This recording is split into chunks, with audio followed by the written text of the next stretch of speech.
Find us on Facebook, email us at head2headpinball@gmail.com, or go to our website at head2headpinball.com. Welcome everybody to the Head2Head Pinball Podcast. This is episode 30. Can you believe it? It's episode 30 and I'm Martin, and with me for episode 30...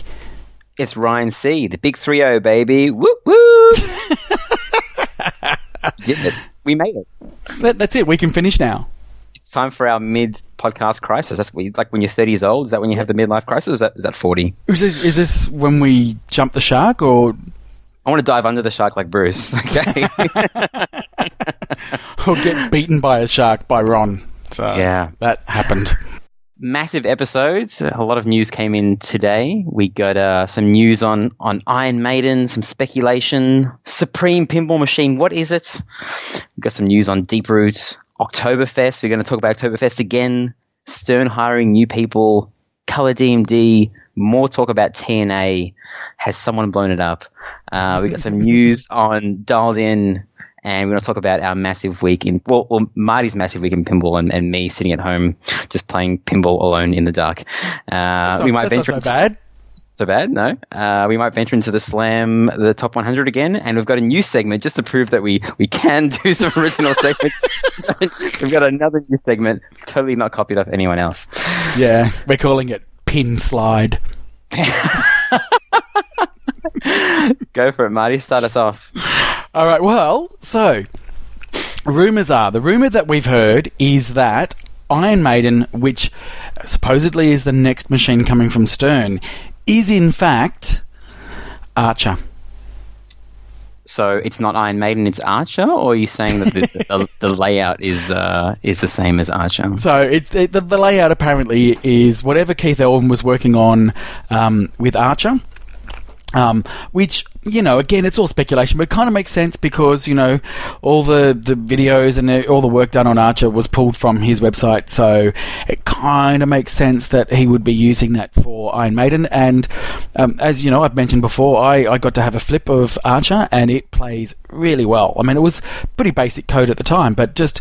So where did you do this? Where did you get to play? I played this at Indisc. So this was 2 years ago at... Arcade Expo, I want to say 2.0, I think it might have been the second one. And he was there with his brother Randy, and they showed it off. There was a room that they had, and unfortunately I was playing in the tournament, so I didn't actually get to be in the room when they did a presentation. I was standing outside looking through the glass. I think that presentation is on YouTube. It's because when Keith was hired, kind of everything was removed off his... He had like a blog that he was working on, and it was removed, and there was a whole Pinside thread about people complaining about how that bit of pinball history was lost, and I don't know, just typical stuff that you can complain about. But videos that other people took kind of survived on YouTube and places like that. So during the week, after someone told me that that's the current rumor, because Archer has 4 flippers, I believe, 2 at the bottom and 2 at the top. And the rumor is that they're kind of preparing the samples and the assembly line, and someone has told me that it has 4 flippers, which kind of ties in to it possibly being Archer. Marty, we talked during the week, and I looked at this video and I said, wow, it's a cool pinball machine, but, you've got the world's best player demoing it out. Yeah. He kind of makes it look easy. Kind of like, Carl D'Angelo and Bowen have been making TNA look easy, but it's not. So, it's a ramp shot through the pop bumpers, a shot underneath the flipper. Do you think that it'd be, if it was that layout, it would be too hard for the general average person out there? Well, no. I would say no based on my own experience, because I am not a fantastic pinball player like, Elwin. And I had a really good flip of it. I mean, I got to have quite a long ball time with it. So, no, I don't think it is as complex as... or as difficult as you may think it is, just because it's Keith Elwin. A lot of people played it and a lot of people had fun. And it was just one of these ones where... Now, I know this might be a big call to say, but when we played Dialed In for the first time, and all the shots just felt exactly where they needed to be. It just felt really sort of comfortable. That's kind of what Archer felt like when I was flipping it. Nothing felt unusual. It just felt really smooth and just it flowed really well. Sorry. It is a pretty unique design, though. So, like people always say, Steve Ritchie games feel, the ramps are where they should be, but it's because they actually are in the exact same position they were in his previous 3 games. But so interesting point. Well, I guess say that. I guess. Well, and that's look. Let's take the fact that he is arguably the best competitive pinball player that's ever been. It also the gold standard. He is the gold standard, right? The one. But also, not just that. Think about how much pinball he's played in his life. Just like it would just be staggering to think how much he's actually played. So if he's put that many hours into playing games and knows what shoots well, then hopefully he'll be able to replicate that. Yeah. We could be totally wrong. As we said, it is just a rumor, but it kind of makes sense. John Trudeau. Did I say it right? No, Trudeau. You never oh my get god! It right. Mm-hmm. I second guess myself all the time. I'm like, this is the right one. No, okay. John Trudeau and Zombie Yeti worked together on Iron Maiden, and since John is no longer there, it kind of makes sense that Keith's first game would be something that he is, would already be 80% through. And if it is true, I think there'd be tweaks here and there. It still was a whitewood, I guess, but I guess we'll see in a couple of weeks, possibly. I mean, if it's going to be at Texas Pinball Festival, which is in 30 days, 33 or 4 days. Someone seems to be counting that down.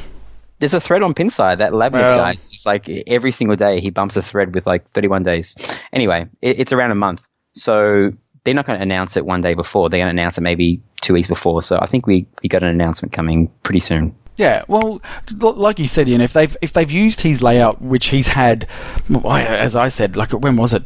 Beginning of 2016. It was flippable. I mean, it had probably been a while since it got to that stage as well. So the layout's pretty much all been done. It's like, okay, well, let's just bang some Iron Maiden art on it, which again, it will just work. You can put Iron Maiden art on anything and it would look great. But then you've also got to do the video and you've got to do the rules. Now, that may have already been in development and all the assets are ready to just be ported over to this.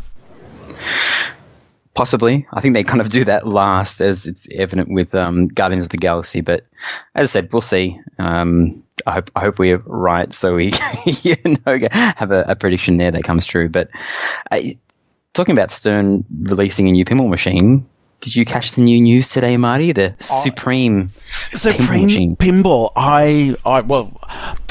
It was going to be hard for me to miss it just with my Facebook feed, but fortunately, as is the case on most days, I woke up to a message from you saying Supreme Pinball. I'm like, oh yeah, okay. Well, I just looked up Supreme Pinball, and there it was everywhere. So, Stern have teamed up with the skating clothing and accessory brand Supreme to come up with and you can't see my inverted commas, new pinball. I'm going to be honest here and admit that I had absolutely no idea what the brand Supreme was. When I saw the video, someone tagged me in a video on Facebook. No jokes. I thought it was a toothpaste company. I'm serious because of how it looks like it looks like Colgate. You know how Colgate do those commercials where they're all kind of like minimalist and stuff? That's what it looked like to me. Yep. And I'm like, what the shit is Supreme? And then I kind of looked it up and I was like, oh, it's like a Spider-Man theme, like boring, boo, this, that. It's going to be overpriced and expensive. And then I kind of looked into it more, and now I'm excited for Stern. I'm not excited to play the pinball or anything, but the video when I posted it to you, Marty, this morning had like close to 1 million views. Right? Right. And before recording today, I checked it again. It's up to 1.5, and that's in less than 24 hours. Now, tell me any pinball video that on any social media platform that has ever got that many views in less than 24 hours. And the answer is it hasn't. There isn't one. So, okay, you ready? Here's how I knew what the Supreme brand was, right? So I saw it and I went, oh, okay, I know Supreme, and I've never bought a product, but I know the brand very well, and I know that it has this massive following. So April last year when I went to Papa, not sure whether I mentioned that this episode, but we were in LA, Los Angeles, and we had gone to a shopping mall, or whatever they call them there, Yeah. And it was the Grove, and my older son wanted us to go and find some shoes for him, some sneakers or whatever they were, and we found that there was this place that was about a 20-minute walk from the Grove shopping mall. So we decided to walk there, and it was just what looked like a regular road or street that was near the Grove, but for some reason we saw this line of people lining up to a shop. Now I didn't pay attention to the shop because it was just like a small clothing shop. There was probably about 50 of these clothing shops all in a row. And the line kept going and going and going. And I'm telling you now, the line would have gone for 3 blocks. Wow. So I'm probably talking a queue of maybe 300 to 400 people. And people were sitting down. They had bought chairs. And I just thought, oh, that's really weird. They must be lining up for concert tickets or something, right? So went up, bought the shoes, walked back, and the line had increased even further. And I thought, okay, I'm now curious as to know what all these people could be queuing up for. And it was the Supreme store. And I didn't really see that much. I looked in and just saw this stuff, and I went, oh, I'd never buy any of that stuff, and didn't realise why it was a big deal. But they were having a sale. And a sale, okay. They were having a sale, and it commanded a queue of 400 people.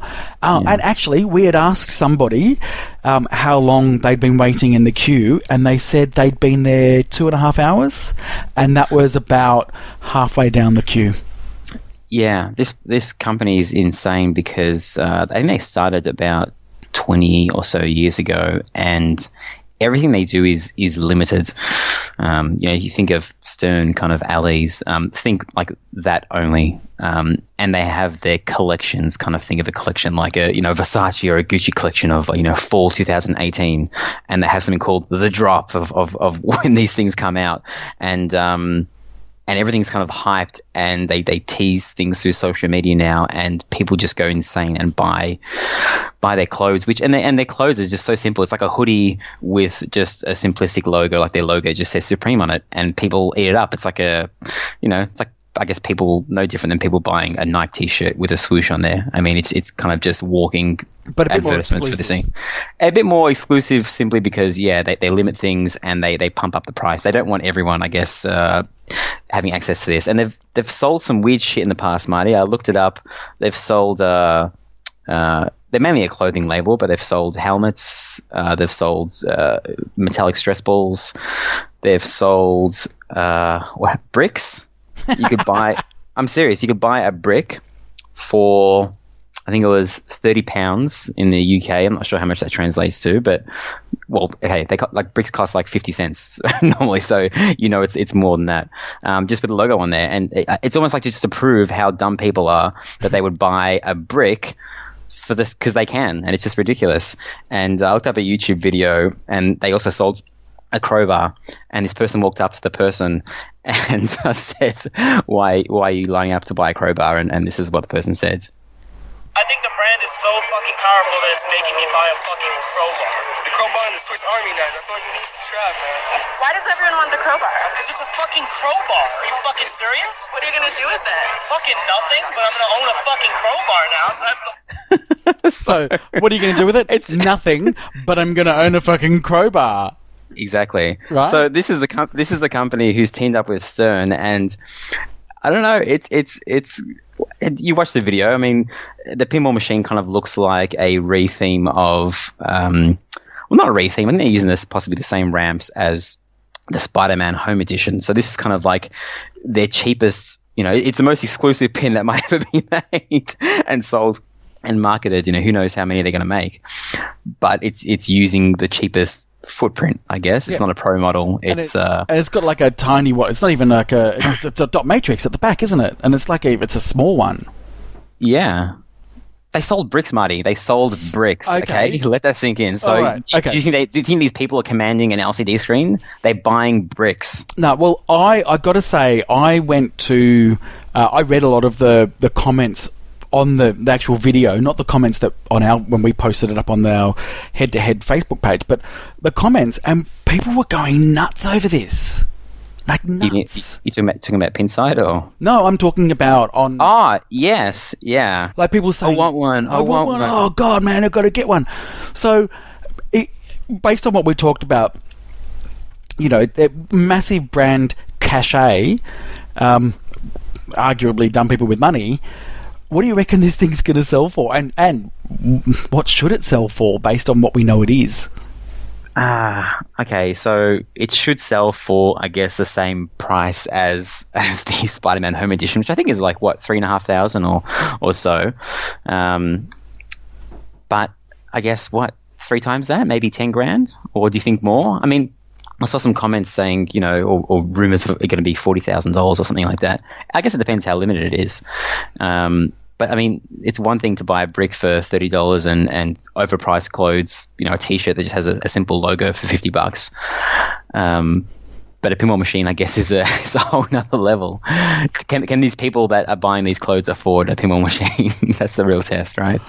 Well, so then let's read out some comments that people have said on our Facebook page about this, right? Okay. So someone said, from a design perspective, it actually looks well made, and the video makes me want to rip it. At a ball target, maybe a simple but satisfying machine to play, aimed at the success of other neo-retro machines from Scott Denisi, I could say. Could be a win for Stern. Hopefully not a Jetsons. Well, the people that it's funny. Like when Jetsons was released, they'd be dying for a reaction like this. I'm still in awe of how many people have watched this video. That was Nicholas Noban. So Jared Mendoza said, aimed at the skateboard community from what I've read. Good luck to them. Wouldn't have thought the pinball community seeing this as a seller. Yeah, this is not for the pinball community, unless there's a crossover, unless you like skatewear and you're into the brand, you love it for some reason. I mean, they made a Pabst Can Crusher machine, so is there anything wrong with this compared to that? Well, they are quite a parallel, but I think the difference is that the buying public of the customers of Supreme are known to spend a lot of money on something that wouldn't normally have that value, if you know what I mean.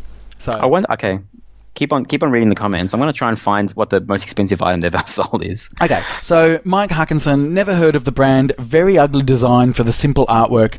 The single word sideways on the playfield up to the back glass is gross. I'm sure it's fun to play though.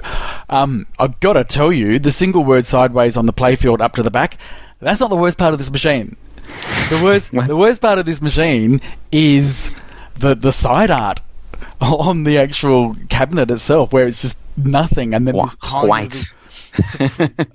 So okay, I don't know with you. This is what it reminded me of. Okay, It reminded me of somebody's gotten a can of Coke. They've finished the can of Coke. They've emptied it. And then they've sort of ripped it open so it sort of becomes this long sort of thing. Do you know what? It's like something that you would buy when I was in Vietnam, where these very poor people would make these items out of used Coke cans when they'd rip them up and make them into something. That's what it looked like. Yeah, they've never sold anything that. I mean, they said they sell weird stuff. They just slap their logo on it, like other brands, kind of T-shirts, like a mini bike for £3,000, but. Nothing has really sold for over. Okay, here we go. A skate deck for $6,000. That's the resale value. Don't know. $6,000 is the highest price I could find. Oh, here we go. A guitar for $7,000. Yeah. Oh, okay. I found it. A Supreme Louis Vuitton trunk. So like the trunks that people have with the Louis Vuitton logo on it? Sure. They made a Supreme version, so it's red. It looks ridiculous. £70,000. Yeah, ridiculous. So pinball machine, we'll slot it in at probably number 2 somewhere.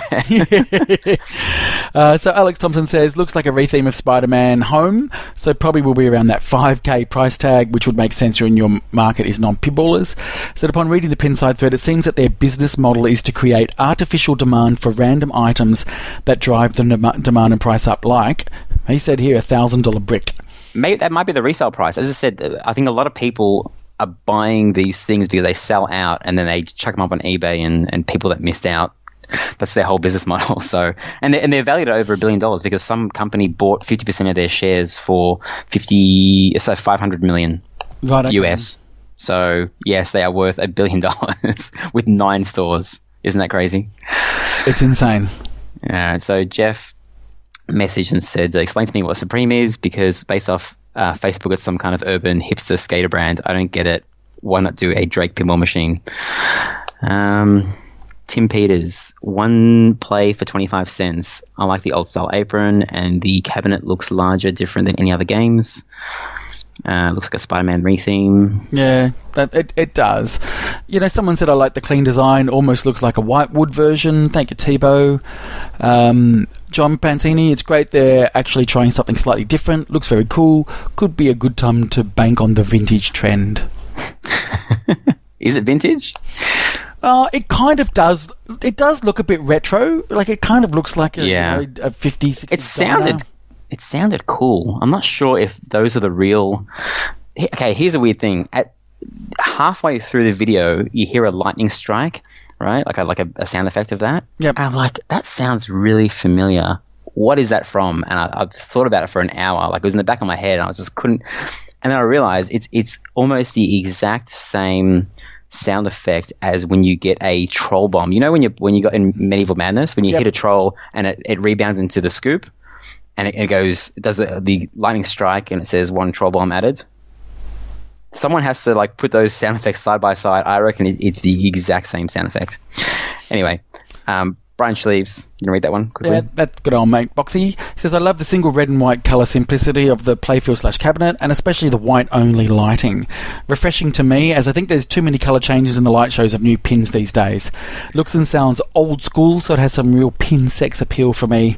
I'll say it, simple machine for a simple man. I just hope it has some simple rules for me as well. You know what? I actually like that minimalistic... Sure. Design to it. I mean, if you said take this or perhaps Can Crusher, I'm taking this because, I like busy art, but sometimes the minimalistic nature of something like this is more aesthetically pleasing to me, which is why I kind of like the Tron universe, where it's minimalism. And you can say all you want about the pinball machine, but I wrote down a couple of things that it has over a limited edition Stern pinball machine, right? So it has white instruction cards which match the pinball, right? Which everyone knows me knows that I absolutely detest the yellow instruction cards on Stern pinball machines, because I understand that it's for its use on site, but when you're styling a pinball machine, every other company is doing it now. JJP, Scott and EC, they all come with stylized instruction cards to blend in with the apron. So they're doing that here. It has a white apron, right? It has a white start button, white flipper buttons. What else did I notice? It has white trim. It has a red glass channel where the glass slides into.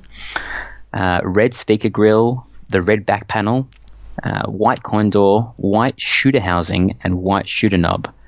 In almost everything that I mentioned there, Stern usually don't touch. Stern, I don't think, have ever stylized their shooter housing, the shooter plunger housing, to match the theme of their pinball. It's always the same color. The shooter knob, it's the optional accessory. I have no idea what this is going to cost, but what I'm saying is that this is the first pinball machine that Stern's ever made that is kind of perfectly stylized for the theme. They haven't gone as far as coloring and powder coating the screws and nuts on there, but there's only 3 colors on this pinball machine: red, white, and black.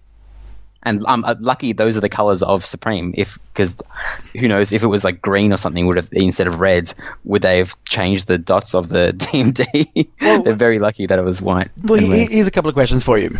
Yes. First one, who do you reckon the designer is? That's not a serious question. No, but like who? I don't know. I wonder. My question is, I wonder if you think that they would have had as difficult a time with the license as they with others. Like, well, okay, that's a question. Do you think Stern approached them or they approached Stern? I do not know. I don't know. I think. It's really interesting because if this is one of these things where they think, you know what, they are just going to sell out of these things, well, then actually make a full-sized proper Stern rather than one of these home ones. So no way. What for? Well, it's going to be. It's simple for them to make. This is obviously they're not going to make 1,000 of them. So why would they make a pro model with all these more complicated hardware that is not being used? With an LCD and all this kind of stuff. Yeah. It's the home model. It's not for us. It's not for. Well, I want to play it. There's something about the marketing of that video. I just really like it. That's how they should introduce a pinball machine, because it kind of leaves you wanting more. And there's like a multi-ball start. I'm not sure if it's like the ball kind of just like stays there as a captive ball and you have to hit it out. And there's a switch where the ball rests on. I think it's the start of multi-ball. Yeah. I don't know. It could get boring after 5 minutes, but I'm guessing I'm never going to get to play it. And I don't know. It's cool. This is the most exciting pinball machine for me that Stern's going to release this year, because I have no interest in Iron Maiden as a theme, or I mean, I'm not as a skater thing, but it's the video. Okay, if they release Iron Maiden with a video like that, you got me hooked. But they never do that. This is why this company is worth $1 billion, because they marketed their product. They didn't just show some shitty picture and say, yeah, we'll have a stream in a couple of weeks. That's the marketing. Boom. Okay. Your tease. Now you want the machine. Do I though? Well, I mean the people that. No, I understand. I just want to be able to see more of it, so I can see how unique the layout is, or whether it really is borrowed from one of those.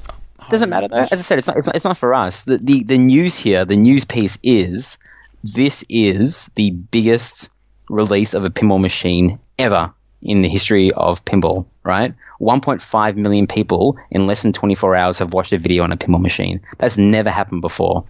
And anyone who says that this is shit for pinball, like it's not. It's amazing for pinball. 1.5 million people in less than 24 hours. Yep. Okay. We get like 100 views on our videos. I mean, Stern releases a brand new video. You've got a couple thousand, maybe 10,000 people watch it. 1.5 million. Yeah. Okay. I understand that. And again, we're in our little pinball bubble, so there's things that we expect from a machine. If this isn't for us, that's fine. This will go to Supreme fans, and they probably don't want anything more complex than this. Yeah, it's perfect. Yeah. I love it. I said this is the best thing that's going to happen to Stern all year. Okay. Oh, God help us all. What else we got, Marty? Okay, so Deeproot. So there's been a couple of interesting things about Deeproot this week. They did their webinar, and it was interesting. I watched and listened to the whole thing, and really what they were talking about was probably the main thing for me was the make good with the whole Zidware thing. Yeah, I mean, when you watch it, you kind of got to ask yourself at the end, man, it's a lot of stuff to inherit. And, now that you have all these designers, as we kind of touched on, I think it was our last episode or episode before, why would you bother doing all this? Why would you bother bailing out John Papaduke and spending hundreds of thousands of dollars when you've got all these up, Dennis Nordman and everyone else, Barry Ausler. So those questions were lingering for me after the Deeproot Terms and Conditions webinar. Yep. But today we got a podcast from the Eclectic Gamers podcast, and it's one of my favorite podcasts, Marty. Yeah, same. I know you listen to it as well. I do.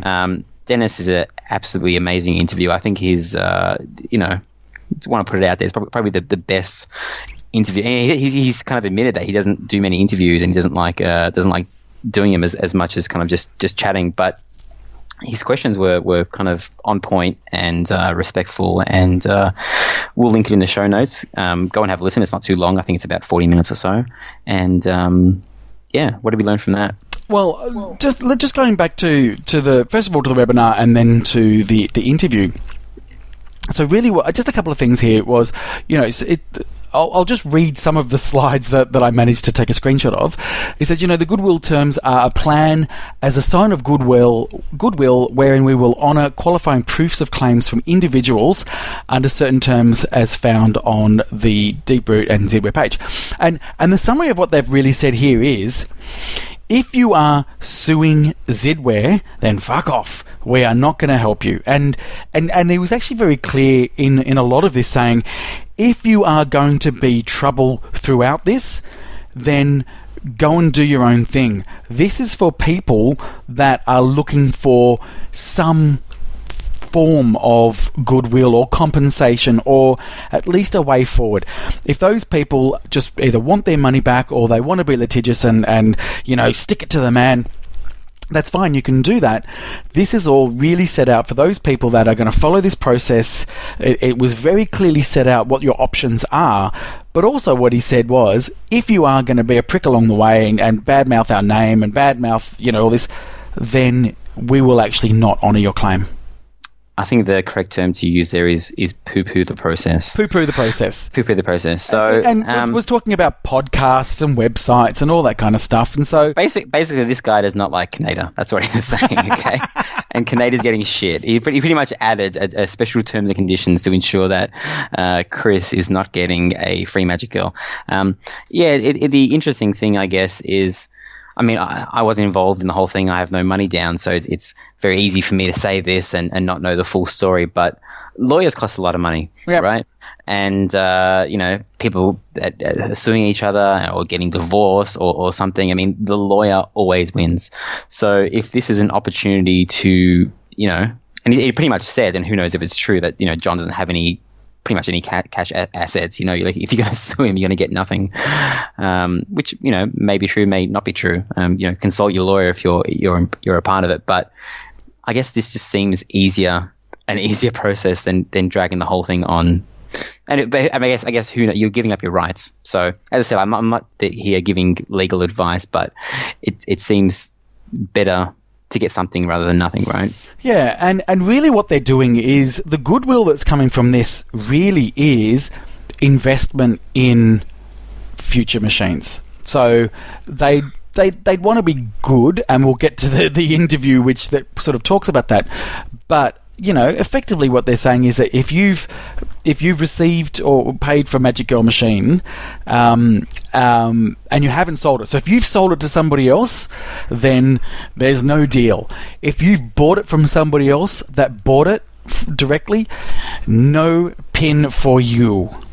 Yeah. So basically, one of them is, if I paid for, and he gave some scenarios. It was actually, if I'm going to be really honest, I kind of liked the way it was dumbed down.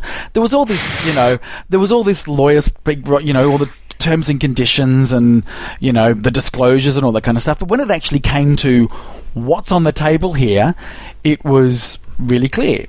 We're not going to read them all out, are we? Because, I mean, this affects, like, you know, 30, 40, 50 people. Well, I'm not sure. And I'm sure they know about it. It does, and I know that we talked about this during the week, going, really, we shouldn't talk about this a lot because it doesn't affect that many people. But in a way, what it really does underpin for me is the confidence that they have that they're going to be able to deliver great machines in the future. Mm-hmm. So for me, it was almost like a show of hands of the man behind Deeproot saying, well, this is who we're going to be as a business. And so I was, you know, I'm not in on it, so I don't give a crap, right? But I was just kind of interested that this is how they were laid out. And effectively, you know, what they're saying is, if I paid for a Magic Girl and received the machine, have not sold or assigned it to anyone else, you will receive a 50% discount off the retail price on up to 2 additional Deeproot machines if elected no later than 180 days after the delivery date. So that's 50% off future machines. Now, again, we don't know what these machines are like, but from what we've heard, they are going to just blow our freaking minds. Yes. Well, one thing that I got from the interview today is, one of the famous quotes that Robert Mueller pulled was, "Pinball isn't hard."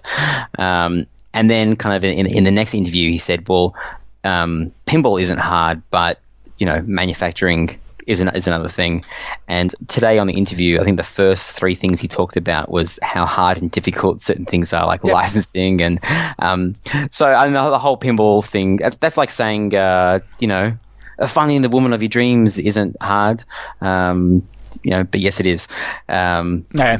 That's an absolutely horrible analogy, but I'm just saying, like, no. Pinball is all the stuff involved. What is pinball if you say that, manufacturing and licensing? I mean, that is part of pinball, right? Okay, I'm going to dumb this right down. You ready?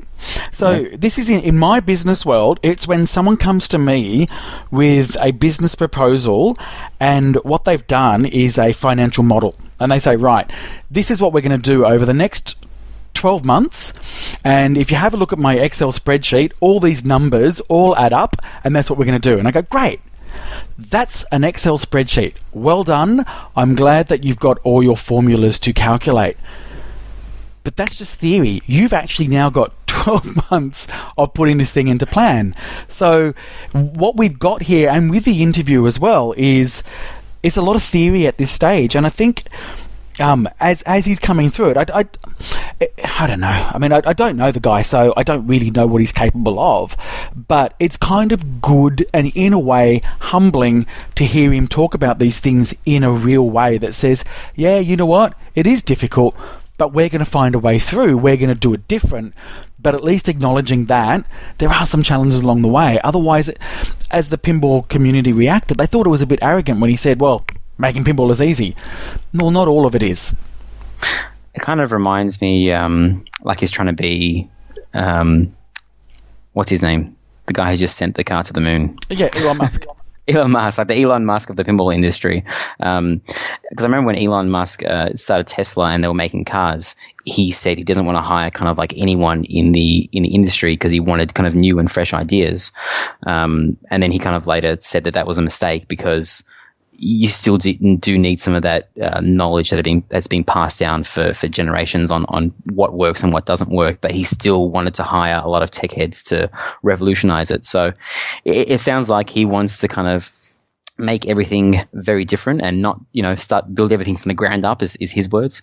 The software questions, when Dennis pressed him about how he's been describing the software, basically he alluded to that it wouldn't be open source, but the next best thing, like, with licensing you can't just have everything available to manipulate. So what I'm guessing is that there's going to be kind of like a software API. Do you know what API stands for, Marty? No, application something interface, application something interface. It's right in front of you, Marty. It's in the show notes. Application programming interface. Oh, there you go.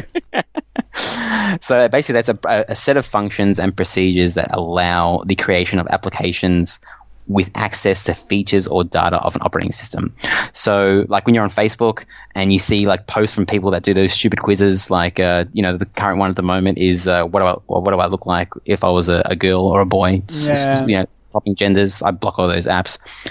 Basically, like, those people are using an API to use kind of Facebook's friend system and that kind of stuff. So in a pinball sense, I guess that would mean that if you don't like the rules, you can go in and you can change certain things. Now, you probably have limited access, so you can't add sounds and add animations, but you can say this spinner now equals this, and that would be the only kind of thing that would make sense with the he's being very vague with, I can't tell you this because if I tell you, then it's very obvious, and people will say like, oh, how come we didn't do that? And then we'll copy it.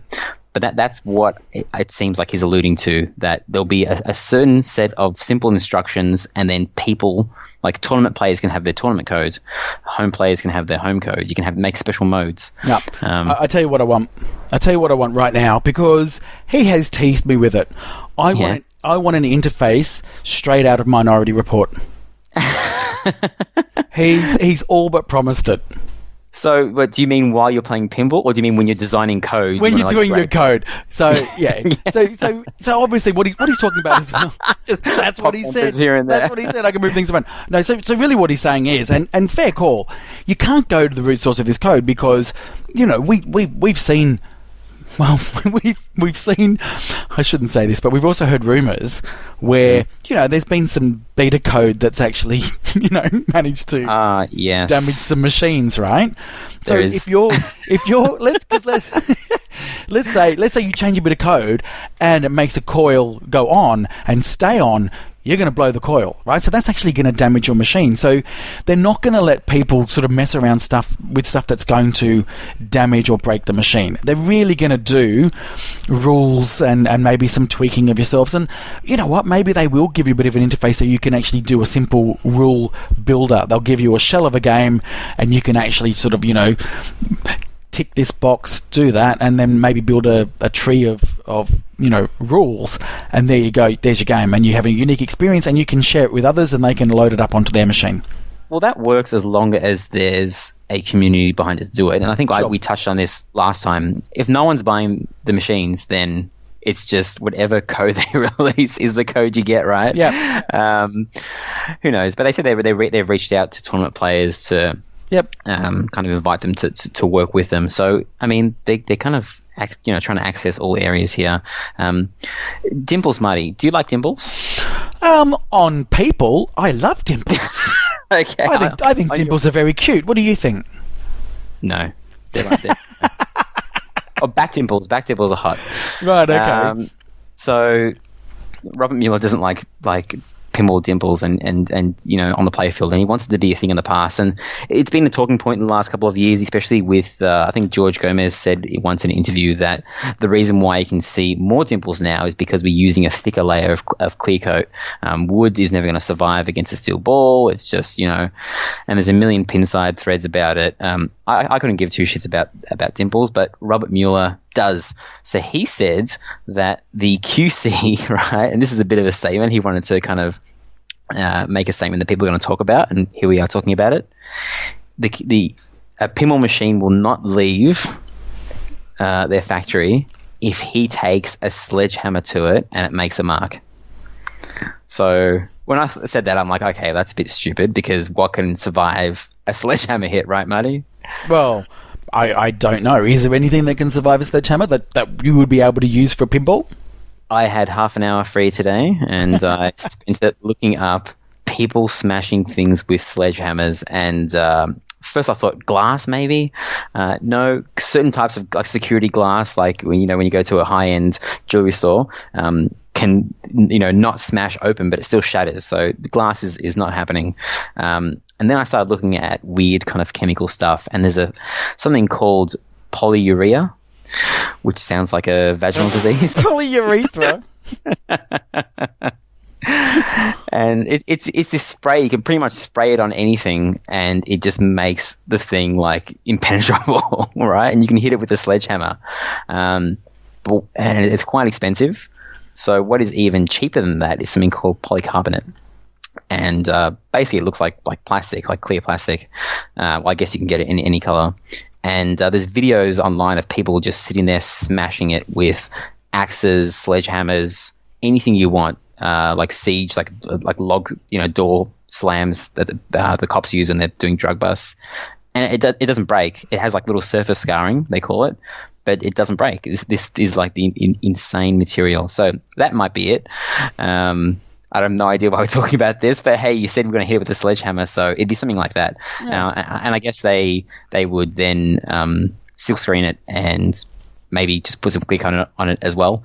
I guess the clear coat would still crack if you hit it with a sledgehammer, but that statement would still ring true. Well, and so obviously you knew that polyurea was used in the manufacture of spandex in the 1950s. I did not know that. No, well, these are the kinds of things. It was actually invented in 1959. Spandex was just.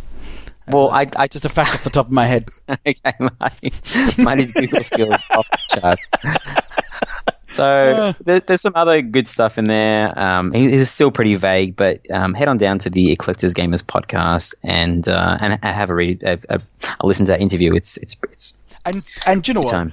Subscribe to them as well. The Eclectic Pinball, what is it? Eclectic Gamers podcast. Yeah. Yep. Just listen to them. Subscribe to them. They are great guys, and it's pretty much.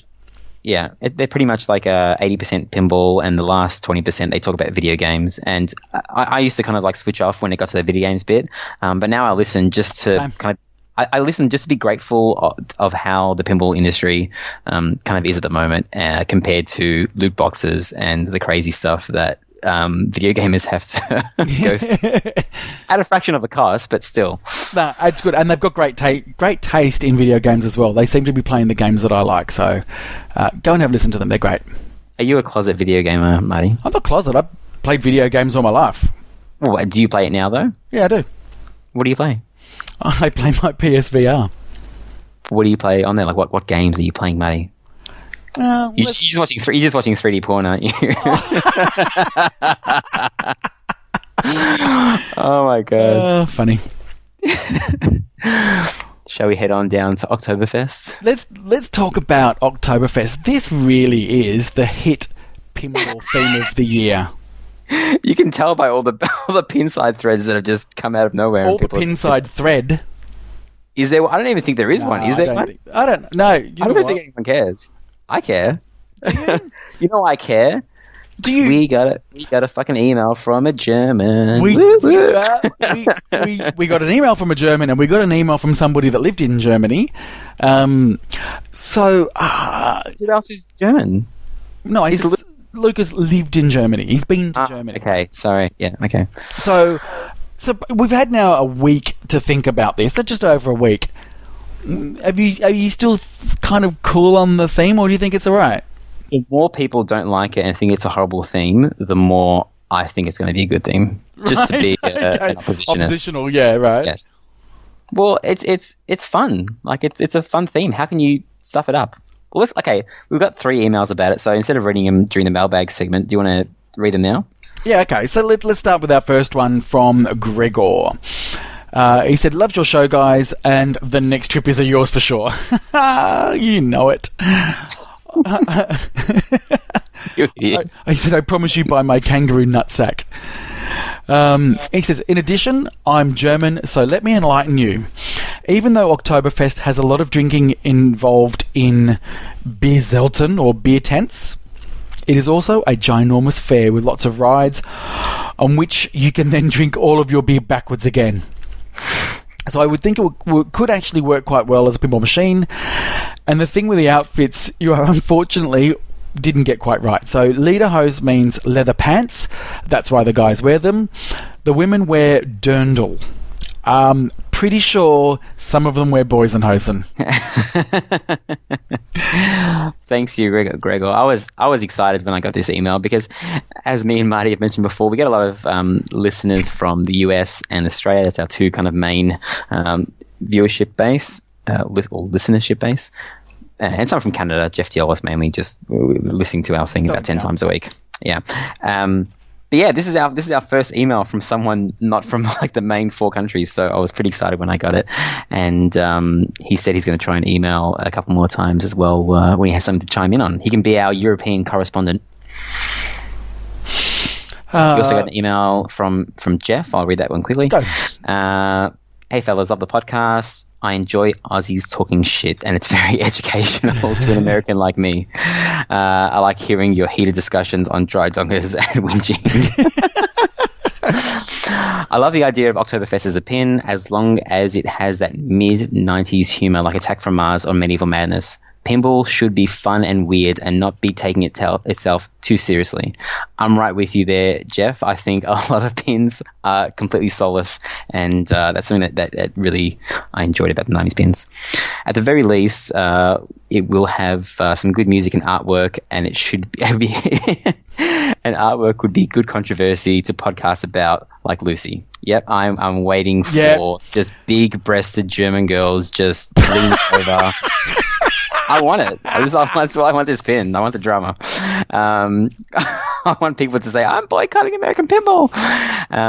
Also, I've been thinking about multiplier force games. I was a hater of Star Wars until I hit a 40x Hyperloop shot worth something like 800 million. Yeah. And he keeps on going on about how he likes Star Wars. I'm going to stop there.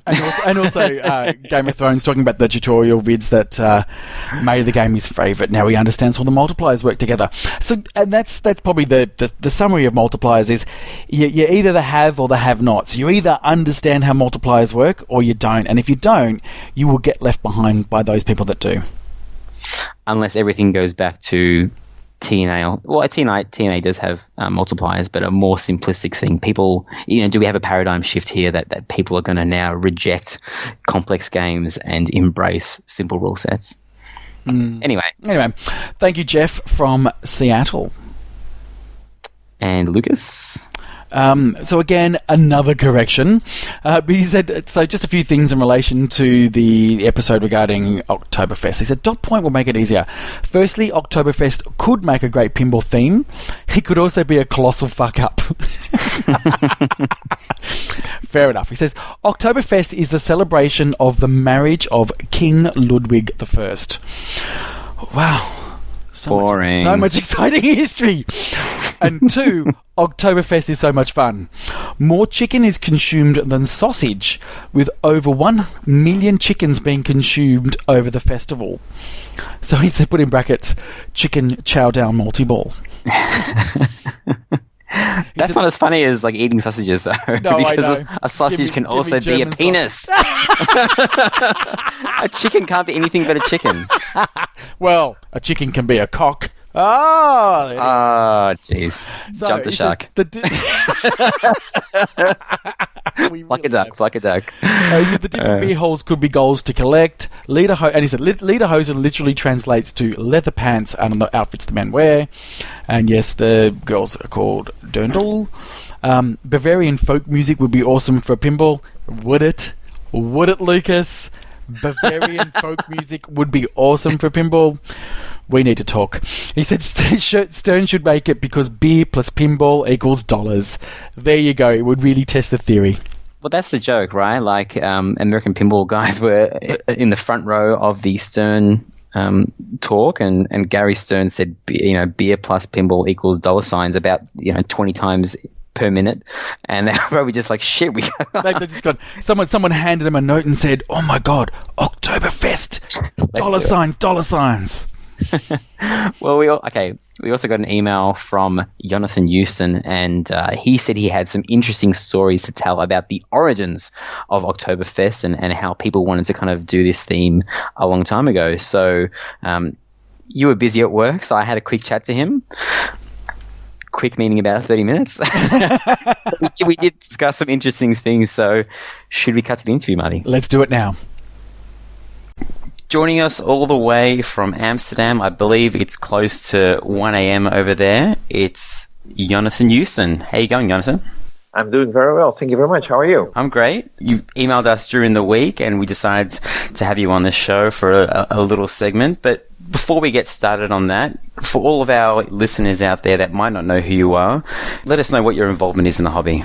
I'm the editor of Pinball Magazine, which is a printed publication, and I try to do 2 a year, which is very ambitious because so far I only did 1 tops a year. And well, I guess the issue might be is that you call it a magazine, but I've got one in front of me here, and it's 242 pages, so it's more of a book than a magazine, right? People keep telling me that. Yes, I know, but I wanted to make something in depth. The idea is to do a cover story on a certain topic and explore that as in depth as possible.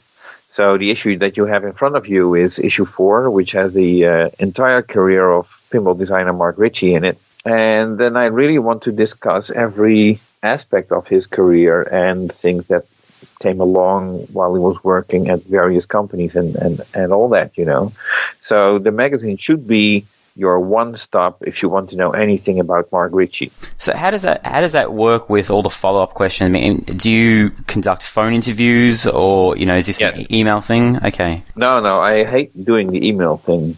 You can always at least I can always tell when reading an interview if it was done by email or whether there is actual interaction, like you and I are having right now over a Skype line in this case. So I prefer to actually talk to the people that I interview, because it will give a more spontaneous feel to the interview. It's not as well. I think the best example is an interview that I did with another pinball designer who insisted on doing it by email. And basically, you ask a question and you get an answer of 2 sentences, and that's it. Yeah. If you're talking, then you get a story. Sure, and that's where all the juicy details are, and what makes it a bit more personal, and where people, I guess, can connect to the story versus just kind of giving you the PR facts to sell a product or something, right? Right, exactly. So, and some people are not very comfortable with that, but usually I let them read whatever I intend to print, and they can edit that if they want to, or tell me to take stuff out or not. But so as a just stepping back a little bit, as a pinball fan, I mean, obviously you're a journalist, you have a great passion for pinball, but are you also a pinball collector or a player? Like, how do you interact with pinball machines yourself? I have a couple of games here at home, and I have a storage with another 30 games that I really need to start. just a casual storage of 30 games. Oh wow! So what are the games that you have in your house? What are the ones that make the cut? Let me see. Well, centerpiece. Well, I wouldn't call it a centerpiece, but the crown of the collection. Oh, I should mention that at the end, of course. So I got a Capcom Airborne, which I rarely play. I got a Medieval Madness original one, Sketch Stiff, Theater of Magic, Safecracker, and the game that I just skipped at the beginning, a Big Bang Bar. Oh wow! Okay, so you're into the you haven't got any. I guess none of those pinball machines are from 2000 onwards. You're into the the 90s era of pinball machines. That's I guess the one that you're attracted to the most. The room in my living room is sort of limited, and I live basically I have to carry these games 3 stairs up, which isn't really a hobby. So at some point I lost all the friends that were willing to help me carry them up the stairs. And so it has been this collection basically here in my living room. But I have quite a few EM games in my storage, and I really like the solid state games, the early solid state games from Bally, like the Phantom and the Centaur. Those type of games I really like. And I also have 2 games on order, which haven't been delivered yet. So I'm guessing, being from the Netherlands, one of them is the Big Lebowski. You are correct. Yes. And the other? Total Nuclear Annihilation. Oh, wow. Nice one. Yeah, and I have very high expectations of that game. I played it before. Everybody knows the music is absolutely amazing. I think that game is going to be the game that might interest operators again who quit pinball long time ago to start operating pinball again, because that's a game that's really going to earn on location. Yeah, it's an interesting topic that I don't think me and Martin have touched on yet, but it's kind of it comes down to theme versus what a pinball machine originally was, like a money-making device that's fun. Pay your money, and 2-3 minutes later, the game is done. Where a lot of the other games, most of the new games are a bit longer, and there's depth to it, but that kind of leads to longer ball times and complicated mechanisms where Total Nuclear Annihilation kind of is over fairly quickly, but I think it leaves people wanting more. The flip side of that argument, as I touched on, is probably how do you get that person to put that first dollar into a machine that they don't have any attachment to versus something like Alien or Star Wars.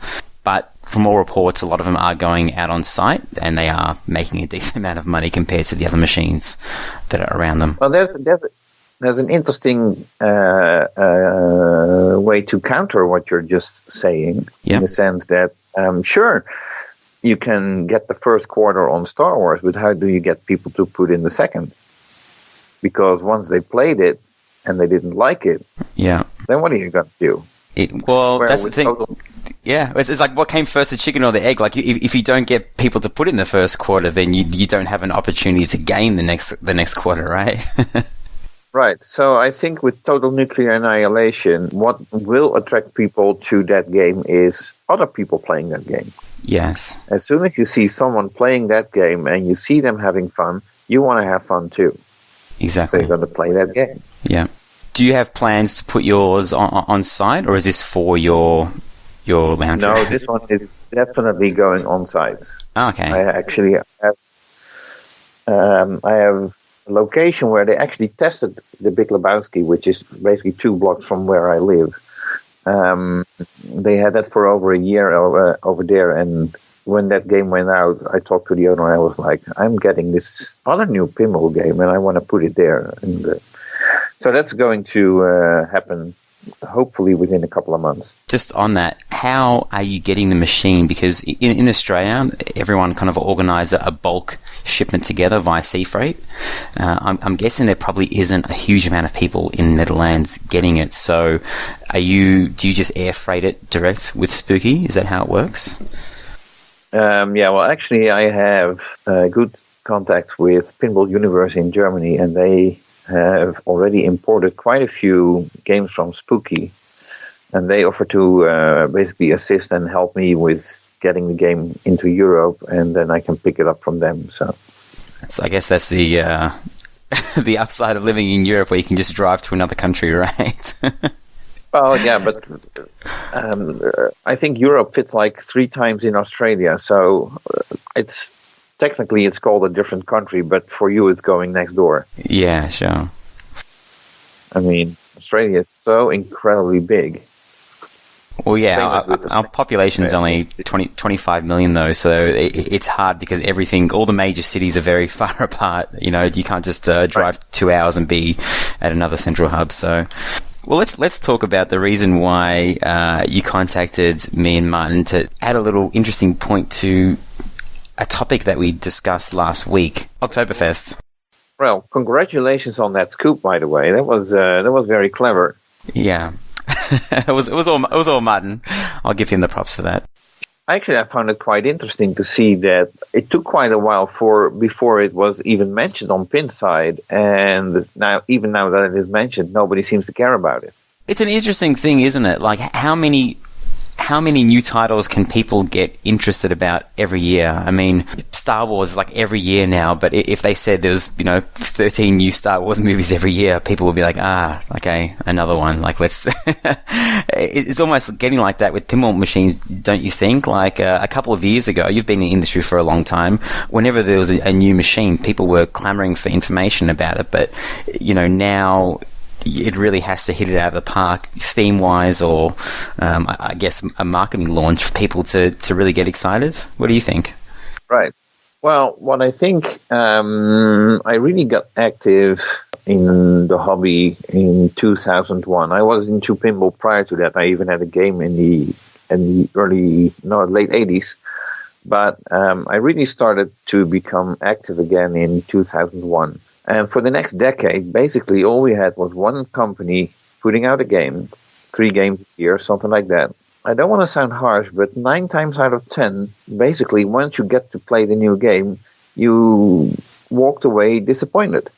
For me, having that sort of history, I'm actually happy with what's happening right now. I mean, we had one company dictate the market, and they basically lost it, and they almost went bankrupt, and then someone else stepped in. Everybody knows the story of Stern Pinball.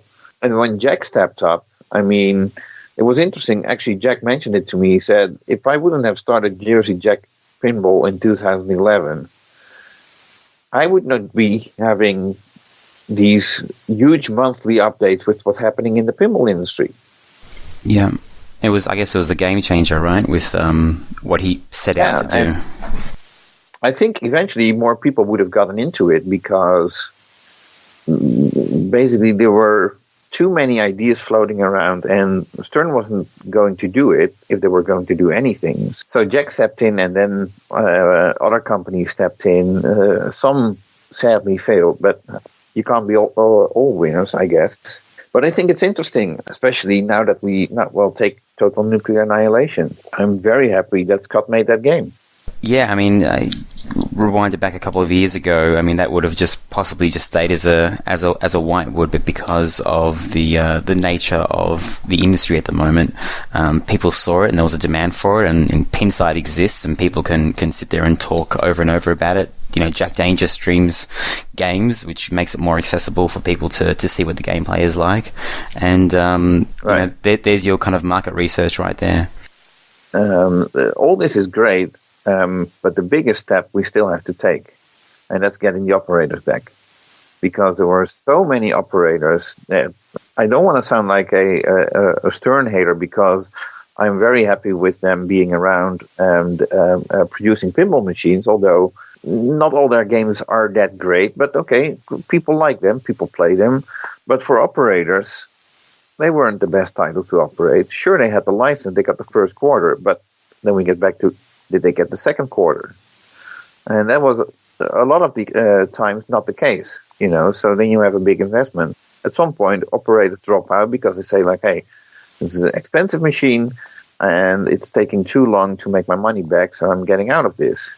And now we have to see, can we get those operators back in? And hopefully a game like Total Nuclear Annihilation or The Big Lebowski is going to do that. Or Guardians of the Galaxy for that matter as well. I mean, that's a great game. Even though the soundtrack has been discussed a lot. But, you know, it is what it is. And I have to admit, I played it in London at the EAG Expo 2-3 weeks ago. I had I had a blast. I thought it was a great game. So Oktoberfest, back on that. Right.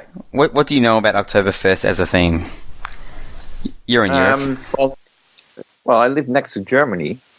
Oktoberfest is obviously a big thing, I think, for the second half of September onwards to October. There's even Oktoberfests organized here in the Netherlands, basically local people putting something together and trying to jump in on the hype, although I wouldn't call it really a hype, but it's something that it's an opportunity to sell beer. I mean, people in Australia, we're so far removed from it here, but every pub will try and have an Oktoberfest event.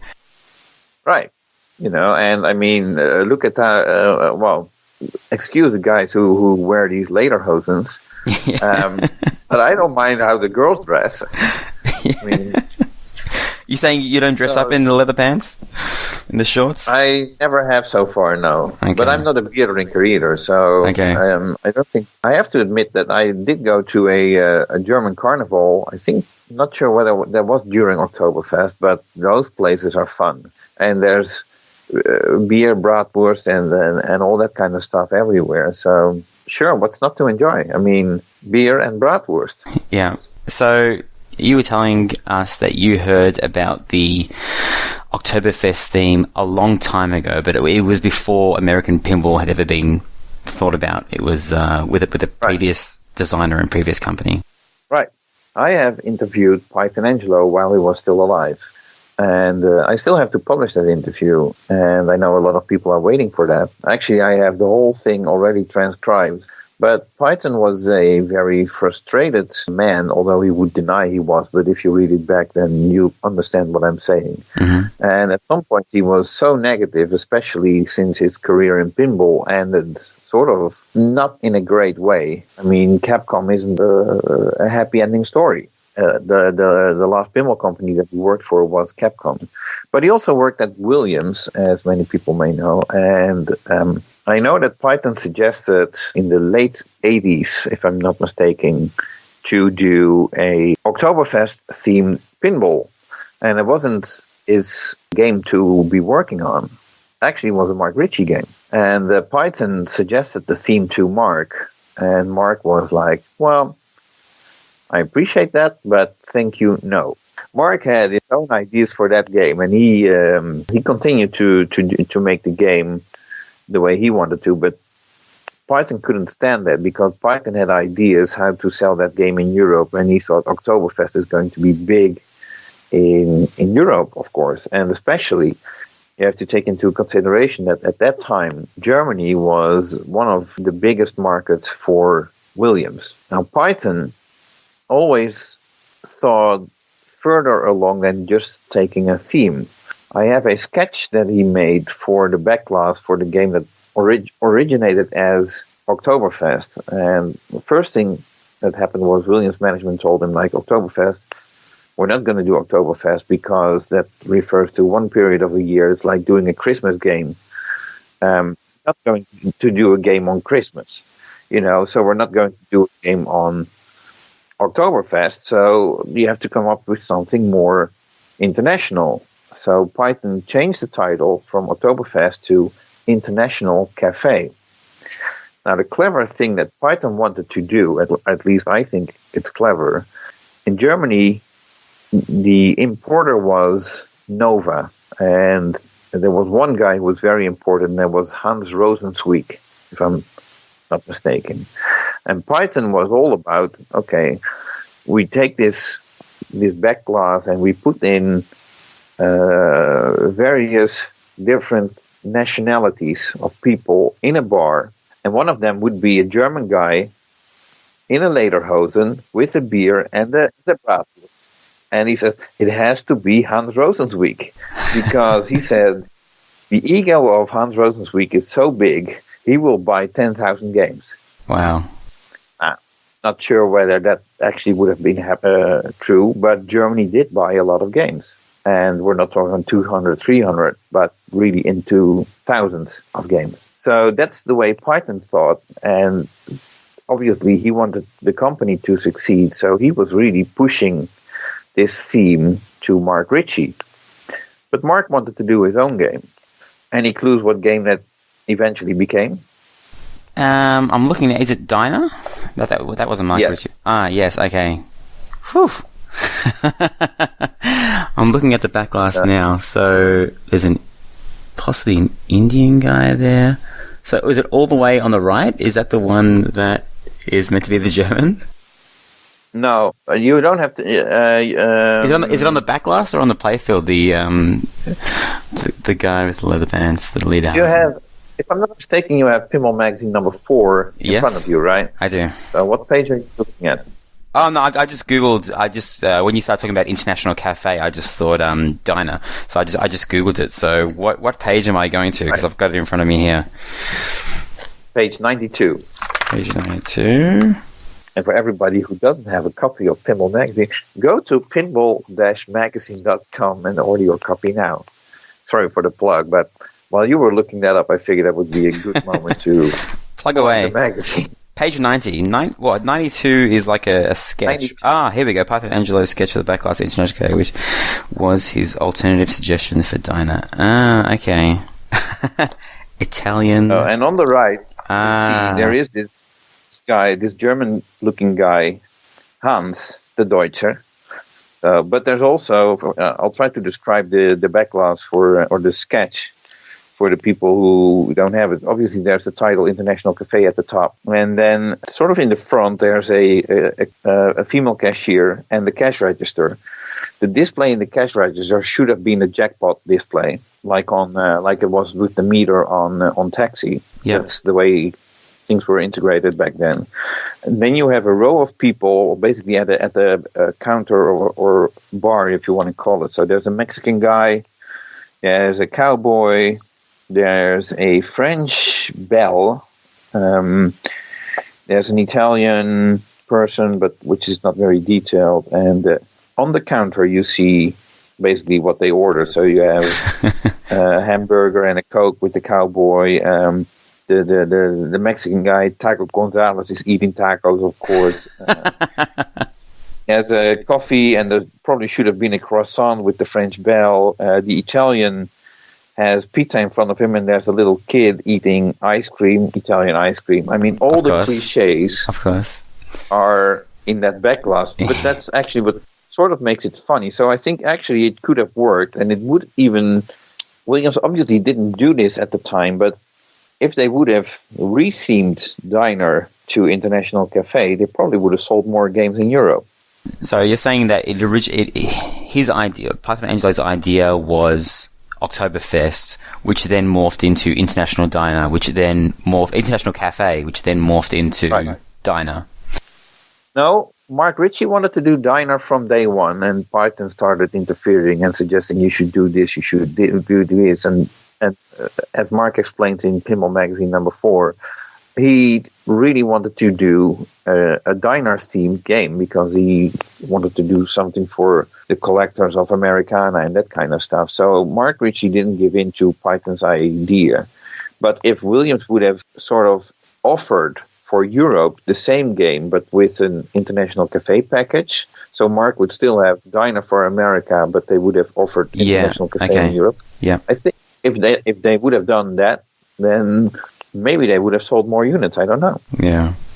But Williams didn't do that, of course, at the time, because they were like, hey, we make one game, this is it, you take this, and nobody ever thought about retheming a game for another territory. They're making so many machines back then that I guess it was possibly they saw it as a waste of time, whereas now pinball markets, they always trying to save money with, retheming and vault editions and how can we kind of like maximize, how can we reuse these parts on different machines and reuse these mechs, whereas Williams were kind of just pumping machines out at that point. And maybe they were all, obviously you have to think like, okay, if we're going to retheme this, then how much is it going to cost? And how many extra games are we going to sell? And if you're only going to sell 500 extra games, then maybe it's not worth the effort of retheming it. It's very interesting. I'm going to admit, I'm really sorry to say this, I've had your Pinball Magazine number 4 here for about a year, and I haven't really opened it yet because I'm so used to listening to podcasts and just quickly reading websites. I'm afraid to dive into this, but I mean, it just looks. I'm just flipping through it now, and it just looks like there is so many important bits of information, like. There's the dialed-in section where you're talking to John Paul DeWin, and he's talking about constructing, there's each little section of creating that dialed-in universe, and, his work on The Hobbit. Me and Martin joke that we're not journalists because, we don't want to be, but this is pinball journalism, I guess, at its purest form, right? Because you're diving as deep as you can into what these artists that create these beautiful pinball machines, how they work, and you can see pinball machines at different stages. So when is, you talked about number 5, Pinball Magazine number 5. When can we expect that? Well, it should be this year, but that's still a long, we still have a long year ahead of us. Now, I was hoping to have issue 5 ready prior to the Texas Pinball Festival, and I'm not going to make that. Hopefully we'll be close. Be a little safe, let's say May. It will probably be earlier, but just to be safe on my end, May should definitely be out. So what's holding you back? What's the delay? Since I'm sure it's already at 300 pages or something.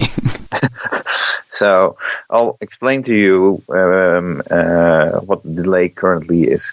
I'm doing a cover story on Wayne Nyans. That may be a name that doesn't ring any bell with you. No, it doesn't. I'm just going to be honest, it doesn't. Okay. Wayne Nyans was a Gottlieb pinball designer, and he's about to turn 100 this June or July. I keep mixing up the dates, but the 29th of June or 29th of July, either one of those two. He hopes to turn 100. He started in the business in 1936, and he stayed in the business until 1980. And he designed over 150 pinball machines for Gottlieb within a period of like 15 years.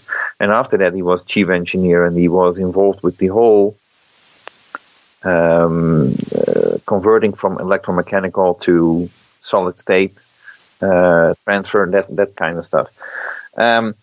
He has great stories to tell. I visited him twice. I spent a few days at his place, and we talked. And ambitious as I am, and I would like to cover his career as in-depth as possible, my goal was to have him talk about each and every game that he designed.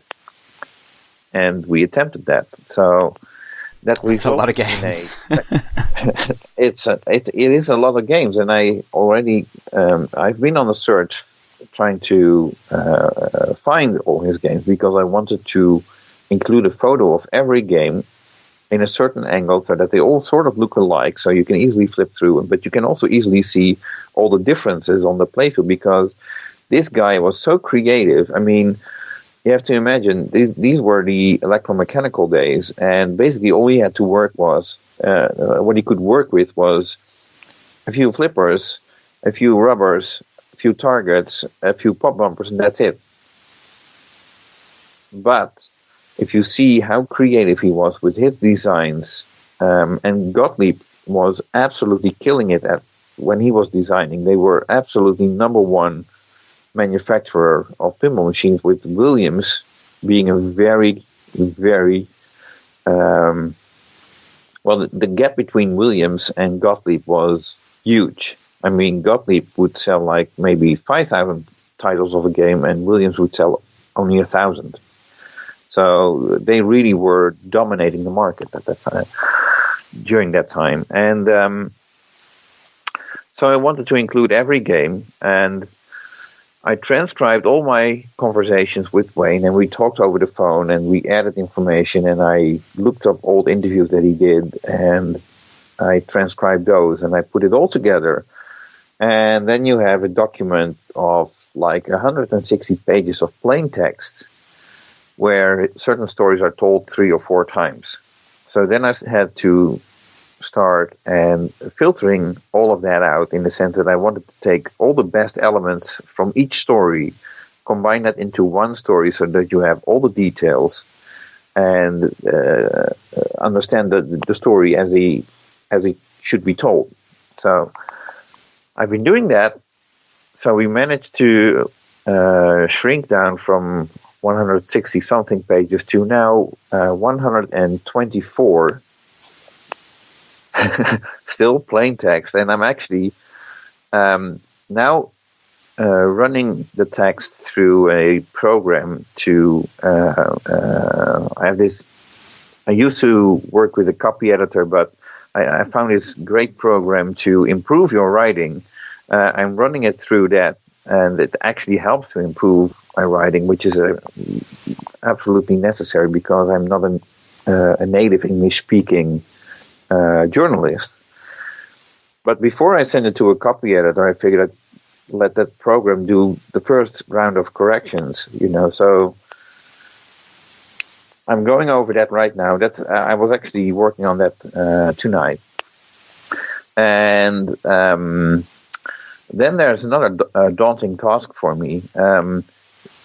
If you are familiar with the concept of Pinball Magazine, if there's a special on a certain person, I always ask people who worked with that person or are close to that person to also write something or do a little interview or something like that. So what I did was I contacted several people, amongst who was Gordon Hesse, who is a very well-known pinball historian and a pinball collector. He donated his collection to the Pacific Pinball Museum quite a few years ago, so they have a huge collection thanks to Gordon Hesse collecting over the years. So I contacted Gordon Hesse, and I asked, he knows Wayne, he likes his games, and whether he wanted to write a little piece about how the Wayne Nyan's games affected his life, or what he likes about them, something like that. And I was expecting Gordon to come back with me with maybe, 1, 2, 3, 4 pages of copy at the most. And Gordon needed a little more time, and eventually he came back with me with a story of 62 pages. Oh my gosh. So I went over that. Now you have to see, Gordon Hesse is a award-winning copywriter. So what he wrote was actually very, very good. I mean, he knows his details.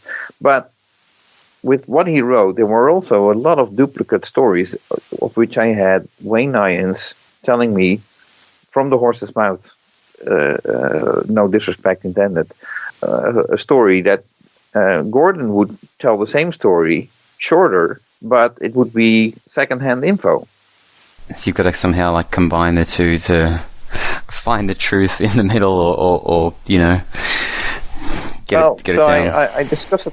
I discussed it with Gordon, and I said what I really would like to do is use his story as sort of the framework for the cover story. So he will do the introduction, and he will be sort of like the narrator in the story. But wherever I can quote Wayne Nyans to tell a story, I rather quote Wayne than tell the story secondhand, which he understood. So after this whole transcript of Wayne is being corrected and copy edited, then I have to merge it into Gordon Hesse's 62 pages.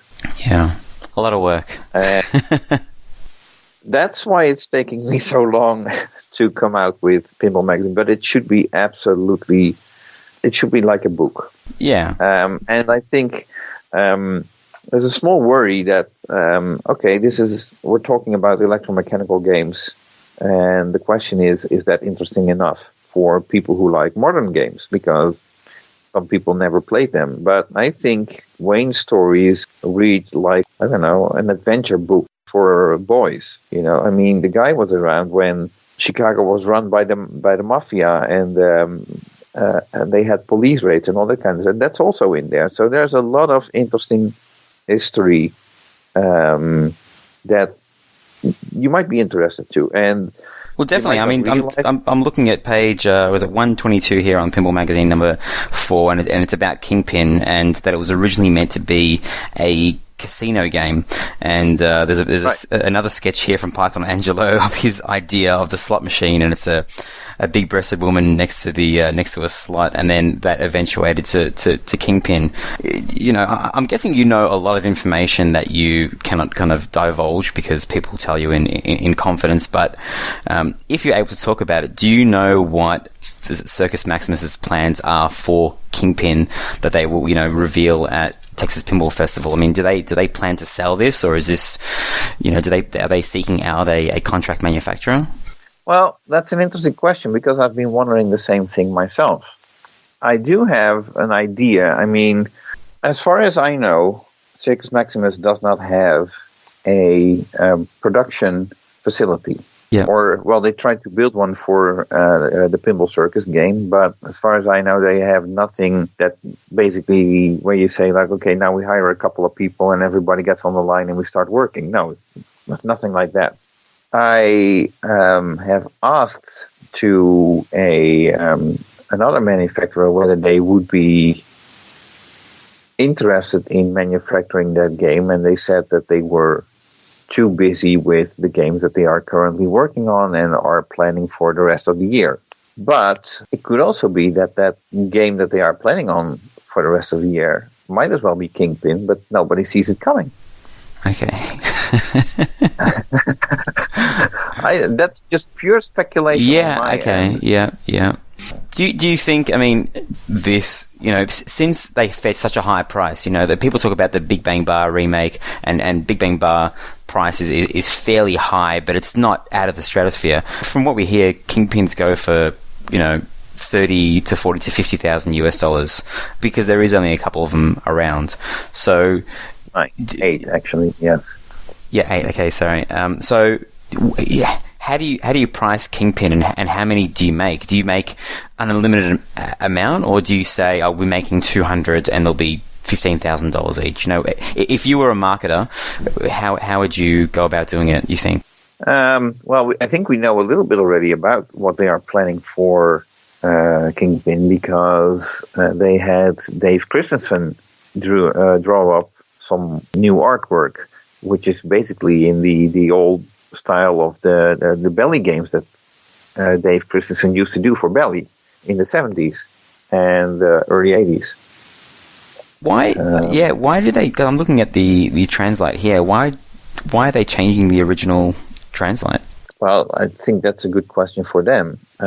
Maybe they think they might be able to sell more games that way. Okay. Because they might not be that content with the artwork that Stan Fukuoka did for Kingpin, although I have to say I'm really pleased with it. I think it looks great. And it could be that they are trying to appeal to a certain type of collector that likes the artwork on these old Belly games, and I'm sure there are people who like that type of artwork. Okay. I'm just not sure how it would look on a game like Kingpin, which has ramps, because all the games that have Dave Christensen artwork are basically single-level playfields and just a back glass. Well, the translite that I'm looking at on page 121 and then the playfield on 123, it's cohesive. It's done by, I'm guessing, the same person, and it looks the same. Whereas if they use that translite artwork, unless it was a bonus or something, like here's an extra translite, it would just kind of ruin the entire look of the, I don't say ruin, but it's not cohesive. It doesn't fit the same art style, does it? Well, just because we haven't seen any playfield artwork doesn't mean that there isn't any playfield artwork. Sure. Yeah, we don't know much. We don't know if they redid the software or what they've done. It could be a Whitewood. We don't know, right? Well, it would be disappointing if there were. It's great if they would be building Kingpin prototype, and I understand that they are having fun, but it would be a pity if they would only be building one. Yeah, just a big tease. And so everybody's hoping for some form of production facility or whatever, a production line to get that game out. But if you follow pinball over the past couple of years, building a game is one thing. Setting up a production line, well, ask Andrew Highway. How did that go? We've been trying to contact Andrew Highway, but he's off sailing the sea, so we can't get in contact with him, unfortunately. Well, okay, obviously, setting up a production facility for pinball is a beast on its own. And there's a lot of things that you have to keep in mind, and a lot of things that people often oversee. I mean, a pinball machine is a complex device. If you're missing one part, you can't build the game, especially if it's a part that is supposed to be one of the first that goes on the playfield. And if you can't put it in, then basically your whole production is halted. That's why Spookies are smart. I said, let's just use everything that's available and, 3D print the rest, and we'll figure it out from there. But, Jonathan, it was great having you on. Ran out of time because I told my wife I'd be 15 minutes, and she's messaging me and telling me to hurry up. I still haven't told you the other Oktoberfest story. Oh, okay. Well, okay, go for it, quick. Okay, now, it's sort of an interesting story. I was talking to Joe Balser, who is currently at American Pinball. Yep. I talked to him a couple of years ago when Andrew Highway actually brought him over to the UK for the UK Pinball Party. It's a sort of annual event every summer that he used to organize. And the last time he did it, it was actually at the Highway Pinball facility, which wasn't the place that I was very confident in that they would be building pinball machines, but that's another story. But Joe Bolsa was there, and I was talking to Joe, and Joe is, if you ever get the chance to talk to Joe, he has so many great stories to tell about him working at Sega and at Stern, and so he's a very interesting guy. And he told me this story, and I'm pretty sure I can tell it because I know he told it to other people as well, and I think it's one of the anecdotes that he likes or liked to tell people. Mm-hmm. Joe Bolser suggested to Gary Stern, somewhere around the early days of Stern Pinball, he suggested to do an Oktoberfest game. And Gary Stern's response was that he was only interested in themes that people could play all year. Yeah, the same as the Williams argument, right? Exactly. Yeah. So Gary turned that down, and basically Joe kept the idea in his mind. And I think since they trademarked it, it looks like he hasn't let go of that idea yet.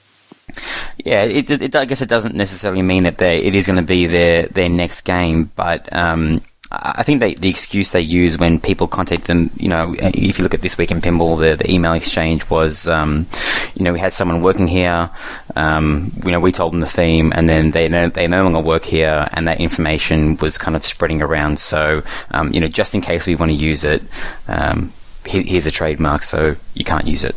Right. So I heard about apparently someone is leaking to them. Not sure whether that's the case. I mean, that story, I wasn't the first to hear that story, and other people knew it too. To be honest, I completely forgot about it until you guys revealed this the scoop that you had last week.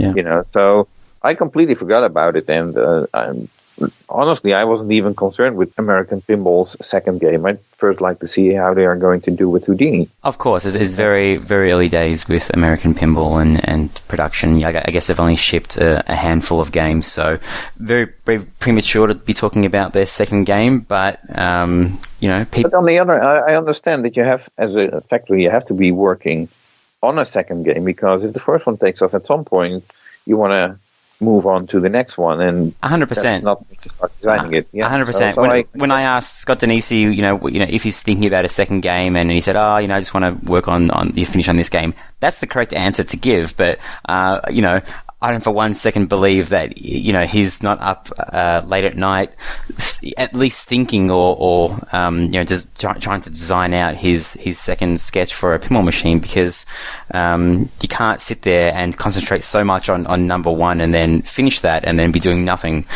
You have to kind of overlap your designs, I guess. Well, it depends. I applaud Scott for putting so much time and effort into finishing Total Nuclear Annihilation.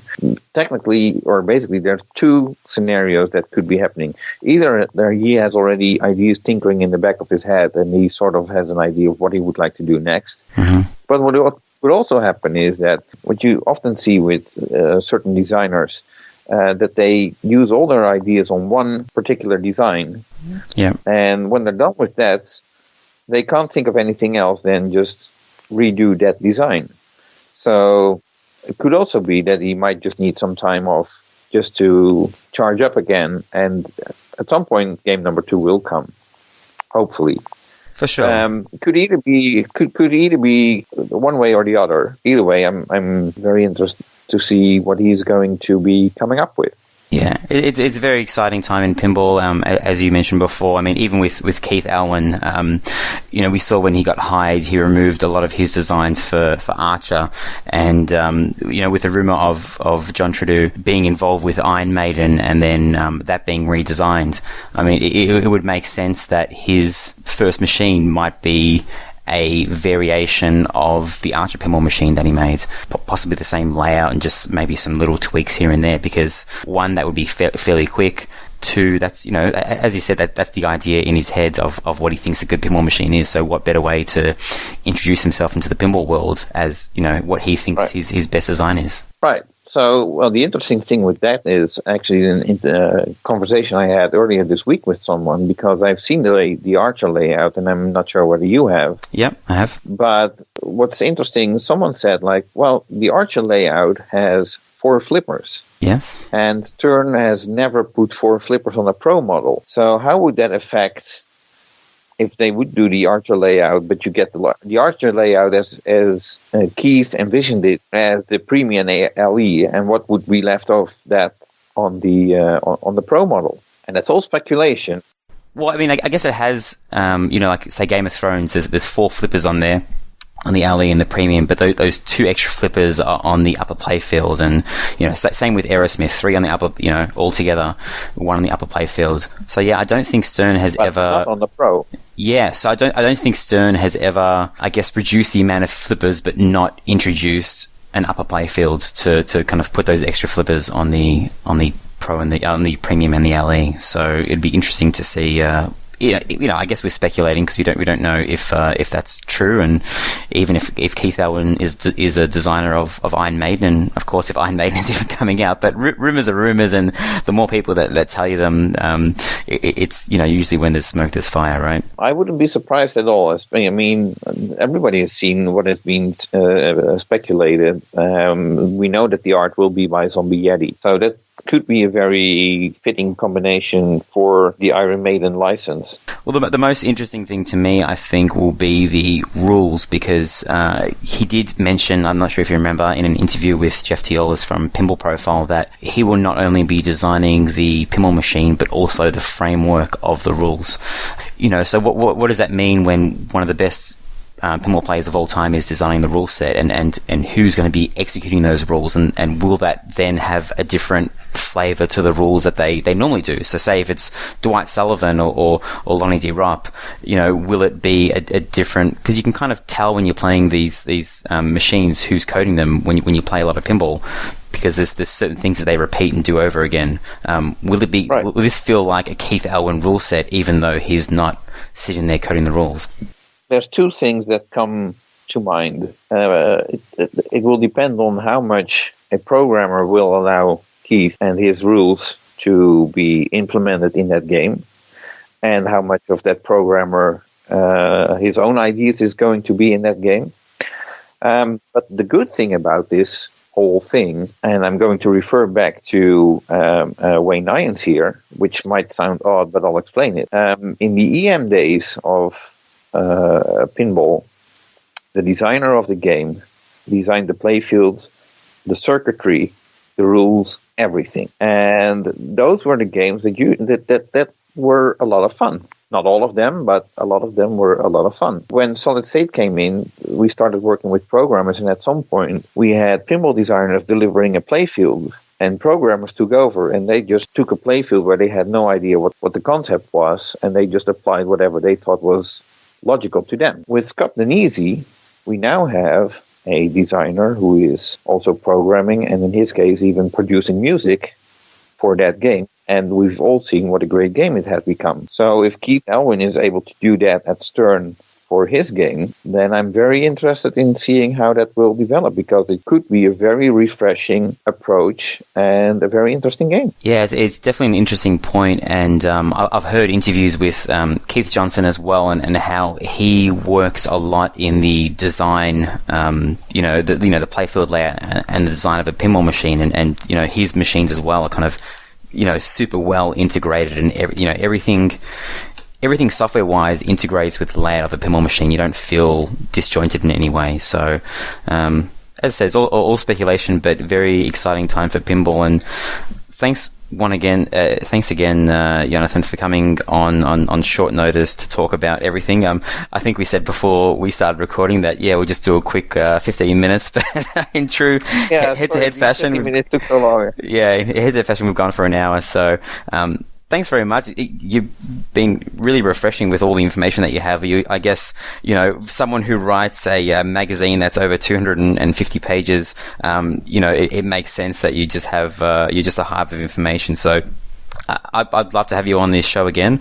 Maybe after, Pinball Magazine number 5 comes out, and we can talk about some of the stories in there, because it's definitely something I'm going to buy, and I will read it this time. I'm going to read. I'm going to start tonight. I'm going to start reading through Pinball Magazine number 4, because it just got absolutely buried through all my paperwork here in my my little office here. And when I started talking to you, I saw it and I dragged it out, and I can't believe all the information that's in here, and just all the prototype stuff that you don't see. You don't see anywhere else. You don't see this on websites. You don't see it on Pinside. It's just in this book only. So, right. So where can people contact you and buy your magazine? I think you already plugged it, but let's do it one more time. Sure. I have a website, www.pinball-magazine.com. I also have a monthly newsletter that goes out the first week of the month, which has a basically pinball industry roundup of what was happening last month. And some people, other people are doing that also now on a more frequent basis. That's fine. News is news. But if people want to subscribe to that, you can subscribe to that also on that same website. So yeah, I subscribe to it, and I enjoy looking at it every month. Thank you. So, and like I said, hopefully May the next issue should be out. And in the meantime, I'm still shipping Pinball Magazine number 1, 3, and 4. And since you have a broad listener base in Australia, yes, allow me to say hello to all my Australian readers, because there's a lot of Australian readers, and I appreciate that they are reading the magazine and buying copies. And if there's any pinball commercial party reseller that might be interested in like stocking the magazine for Australia, and so that people could buy it cheaper because the shipping costs are so expensive, that might hold them back. If there's an Australian party that would say like, hey, we would like to do that and ship over a box and we'll sell them over here, please contact me. No worries. All right, Jonathan, thanks again, and we'll chat to you soon. Okay, thank you very much. Bye. Yeah, it was great to have a little chat to him, and he's like an encyclopedia because he's writing all of these books. Let's call them books because they're magazines, but they're huge. And he's interviewing people, and he's almost like a historian now, right? Yeah, he's got a lot of information, and I've bought I think all the magazines so far, and they're fantastic. Oh, cool! I didn't know. Yeah, love them. Cool. So moving on to another bit of news about Stern. Tim Sexton, Timballs.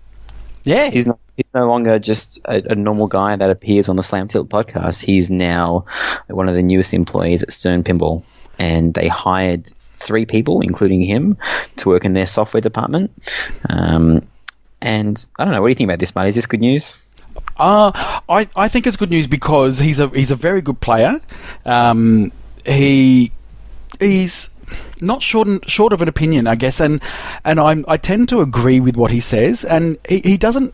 I mean, obviously he has his Tim rants. We know all about the rants, but it makes a lot of sense, and it's based on good logic. So if he can take that approach, then I think that's really good for Stern, for him to be able to add what he sees as a player to them as well.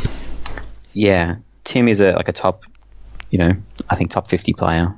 And if you kind of think about it, Keith Alwyn, Zach Sharp, and Tim Sexton, 3 players in the top 100.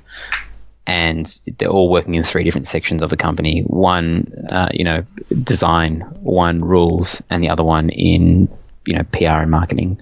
So it's interesting. It's interesting, and it can't lead to anything but good things for Stern, I think, to have more players, that have a good, working background to join their forces. One thing I also noticed was how very quickly he was replaced on Slam Tilt. By Greg Ropparelli. Yeah, just really quickly. So I think they might have known about it, so they seeked out a replacement, and Greg Balls was born. Oh, that's awesome. And what else? So Colour DMD have made a bit of an announcement as well. Yeah, well, I'm not sure if it's an announcement more than just a picture and figure it out, guys. I love how their marketing is not like a press release statement. It's just a picture and here you go, guys. Talk about it. And it was basically the a color LED DMD that is larger in size for the Sega games that have the larger dot matrix display. Yes. So I think Baywatch and some other games that I've never played. Well, funny thing is, one of the games, and we'll come up to the Australian Championship Series in a second, but there was a Baywatch there, and I actually quite like the game Baywatch. I think for that era, it's actually a really fun game. But I just couldn't help but just keep looking at the DMD. It's a larger than normal DMD, and the dots are really quite small, so it's actually really high res.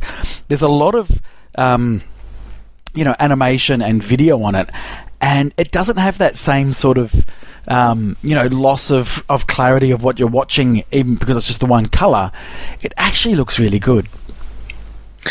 Yeah, so I guess that'll be coming out soon. I feel guilty every time I go on Facebook and I see a sponsored post from something that I like already. I feel like they're wasting money on me because I already talk about it and I already know about it. And I just, every time I open up Facebook, it's there as the top post. I'm like, stop wasting your money, Randy. Oh, well, it's still good publicity. Well, do you know what it is, though? Is that you might not want that, but you may know somebody that does, and then you'll tag them in it. What I'm saying is that it keeps on appearing on my feed, so it's almost like there's not that when he's choosing the whole Facebook advertising thing, he says pinball players that are between this age and this location, and they just like they've run out of people, so it just keeps on like getting counts and charging him money for me 20 times instead of just once. Anyway, maybe they'll wear you down and you'll buy an extra one. Yeah, for my non-existent Sega pinball machine. Spooky. TNA Pinball. We've talked about TNA a lot, and we probably will continue to talk about it because the Nimmers Total Nuclear Annihilation is on a truck and will be delivered tomorrow morning at 7:30 a.m. So by the time you're listening to this, I would have unboxed it with him and be playing away. So can I just clarify something? So this is a good friend of the show, Nimam. Yes. He's bought a Total Nuclear Annihilation. Yes. But it's not going to his house, it's going to your house. Yeah, people just give me free pinball machines money. Oh, man, I love that. Why is it going to your house? His moving house. Yep. So he just sold his house, and he thought there's no reason for. Well, there's two reasons. There's no reason for the pinball machine to kind of get loaded up at his house and then just be part of the move in a couple of weeks. Like I think it's in about a month that he's going to be moving into his new place. And two, it's his first new inbox machine, and it's quite overwhelming. I mean, you're afraid now to lift up the playfield on your machines now. Yep. So it's a different language to him, and he just wants to make sure the machine is all kind of dialed in and set up and ready to go. So he's happy to kind of leave it here until he moves and make sure that it plays right. So and the additional win for everybody. Well, and a win for me as well because we get to stream it this week.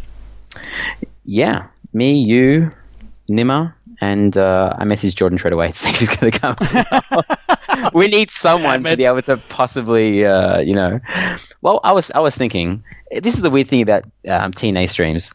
Actually, well, let's talk about that first. So, we had the reactor race bet last week. You chose Carl. I chose Bowen. And who won, Marty? Who won? I'm gloating. Who won? Do you mean who won actually taking down Reactor 9 or who won out of the bet between you and me as to who we would side with? Both, because it's the same thing, right? So, so Bowen did it on site, and Jeff Parsons from the Pinball Players podcast just happened to be there, and he Facebook live streamed the end of it, and it was great. Spoiler alert, we're about to talk about what happens when you blow up the 9th reactor. So this is your opportunity to fast forward a couple of minutes. The game ends. So you lose your ball. It kind of gives you an amount, which is corresponds to your reactor values all adding up together. I think all of your reactor values get added together, and it gives you like a 3 million bonus or whatever it was. And then if you have any spare balls, it doesn't let you play them. The game doesn't reset, so it'll give you the reactor bonus again. So he did that, and then he managed to do it again on the same night. So that kind of fits in with my topic last week about psychological barriers of beating wizard nodes. And then your mate Carl, did you watch that stream, Marty? Yeah, he did it a couple of days later.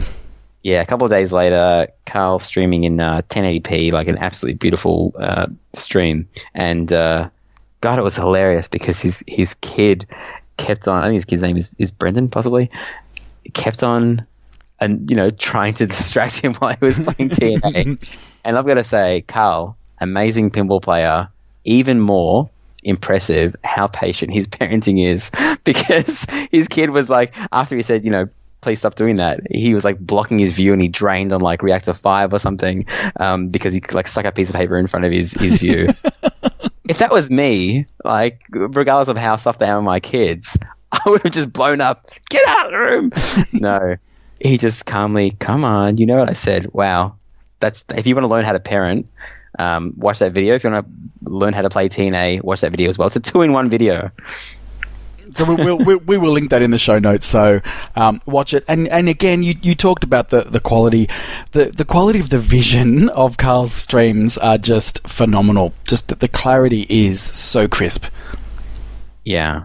One other thing is that when Carl did it, Carl was on different software. He's on the beta software that he just updated, and when you finish the game, the message is you failed. The message this time when he did it was Bowen Kieran's "Is that you?" Which is cool. And I messaged Scott and I was like, "Was that you trying to predict who did it?" And he said, "No, I put that in. I was going to always put that in to the first person that proved that they got there." So that could have been Carl if it was a couple of days earlier. And I thought, isn't that cool that everyone, I mean, if you manage to blow up Reactor 9, that's kind of like a piece of history. Like Bowen Kieran was the first person to do it. And you know, the reactor race, I mean, there was other people doing it, possibly not at the same skill level as Bowen and Carl. Wouldn't it be cool if there was a race for every pinball machine who can get to the end? And, you know, I guess it would encourage the community to kind of, you know, watch more streams and also people to stream to kind of have their name forever immortalized on a pinball machine. Don't you think that would be a cool thing moving forward for companies to do? Like, hey, this is the first person to get to Valinor and he's just in there forever. Well, okay, here we go. You ready? Yes, matey. World of Warcraft. Yes. Because I know you've given me shit about the fact that I played World of Warcraft, and I'm sure there's a lot of people out there going, yeah, Marty, you're awesome for playing World of Warcraft. I don't think anyone's saying that. But it's a similar sort of thing that they put in World of Warcraft, that if you did an achievement for the very first time, you were immortalized as being that person that did it first time. And I remember back in vanilla days when they opened up this new section, the first group that unlocked this new area, the person that hit the switch got this mount, like something they could actually ride on, and it was black, and it was the only one on the entire server. So every time you walked around and there was hundreds of people, you could walk through this one mount and everybody would know just by looking at you that you were that person. So I get that kind of prestige is fantastic in the gaming industry. But? Is there a but? There's no but. I would freaking love that. Is what I'm saying is I totally get it, because I would always see this person that had this black mount and I would go, oh, that's that guy. Damn it, I wish I'd been in that group that did it, and I got to be the What's a black mount? I thought you were saying mount like mountain. What's a black mount? No, they'd call it mount. So if you had a horse, it was your mount. It could have been a raptor, like a dinosaur. That was your mount. Yeah, it's just stop talking. I don't want to know that much. It's gaming. Anyway, all I'm saying is those kinds of things in gaming, and, you know, like even like, you know, PlayStation, Xbox, those people sort of strive to be the first person to get a certain achievement. The weird thing is, though, like, you know, is that it? Like, what happens now? What's the motivation to kind of keep on playing, since it is, you know, it's not an easy game or anything, right? It's fairly extremely hard to get to Reactor 9. So Scott posted a video midweek of some beta code that he's testing out, some new beta codes, where the reactor kind of cools down, so you can't kind of sit there and trap up and get into multi-ball. If you wait too long, it might start cooling down. And he might add that as a menu option for people that kind of want to do that at home, or it might be default. We don't know yet, but I guess he wants to kind of keep on tweaking this until he's perfectly happy with how it is. Yeah, so I guess what's next after you complete it? Maybe there's timed modes. People can actually do it in the quickest amount of time. Okay, like a speed run. Yep. Yeah, sure. Well, hey, this is what I was thinking for the stream, right? Because, you know, I'm playing it for the first time. Nim is pretty new to pinball, and you and Jordan are great players. But you know, if it took Carl, you know, like 5 streams to get there, the chances of us finishing Reactor 9 is probably not that high. No. So I was thinking we'd play it normally for a while, okay, and then maybe the second half of the stream we'll set the reactor to a lower value, because you can do that in the settings. Something that might be achievable for all, and then it becomes a different type of game, because then we have to, you know, you have to kind of figure out how many multiple jackpots do you want to go for, you know, because when you get the reactor and it blows up, that's it. You don't get to add to your score, so it becomes more, you know, a different strategy on how to pump up the high score. Yes. Okay. That'll probably make more sense when I'm with you on Wednesday night and we are streaming this. So it is Wednesday night, I believe, that we're streaming, and that will be on the Melbourne Silverball League Twitch page. Last bit of news. A lot of news this week, Marty. That's like an hour and and 45 minutes of news. So we talked in detail and expressed our frustration at the dialed-in scoop protectors. Yep. The hole They was, yeah, and they made the hole too tight. The hole was too tight. You couldn't load your balls into the hole, which just made you frustrated. It turned your balls blue. Blue balls. It was horrible because it wasn't designed with the scoop in mind, and they used thick metal, and everyone kind of said, why don't you just use Cliffies? And everyone started taking them out and putting Cliffies in there. Well, someone on Pinside posted yesterday that they are now starting to ship, as of about a week and a half ago, with real Cliffies on there. So not their own versions. So that's interesting because I think it's possibly the first pinball machine with Cliffies. I know there's scoop protectors from Stern and this and that, but Cliffy's been doing it for a long time, and because of this, he is now backlogged. If you want Cliffies from him, you have to wait possibly, I think, around 2 months to get it. So, big workload that JGP has given him to kind of provide all of their scoop protectors. Wow. Okay. Well, that's cool. I mean, we did talk about it at length. It was something quite often, and it ruins the game. It did ruin the game because really that everything is relying on that scoop, and it was just so hard to get. So yeah, you hit the shot perfectly and it bounces out and you can't get mode started, and it's frustrating. So JJP also released some news that they're the first company, I believe, correct me if I'm wrong, to have a Twitch channel directly, because everyone's been relying on other people like Jack Danger and Brody Even Pinball. But Jersey Jack are going to be directly streaming Pirates of the Caribbean with Eric Minier, Joe Katz, and Keith Johnson are going to be playing the game and explain the rules on Wednesday, possibly, I think. We'll link it in the show notes to their channel and the time. Yeah, awesome. Looking forward to that. What are you up to, Marty?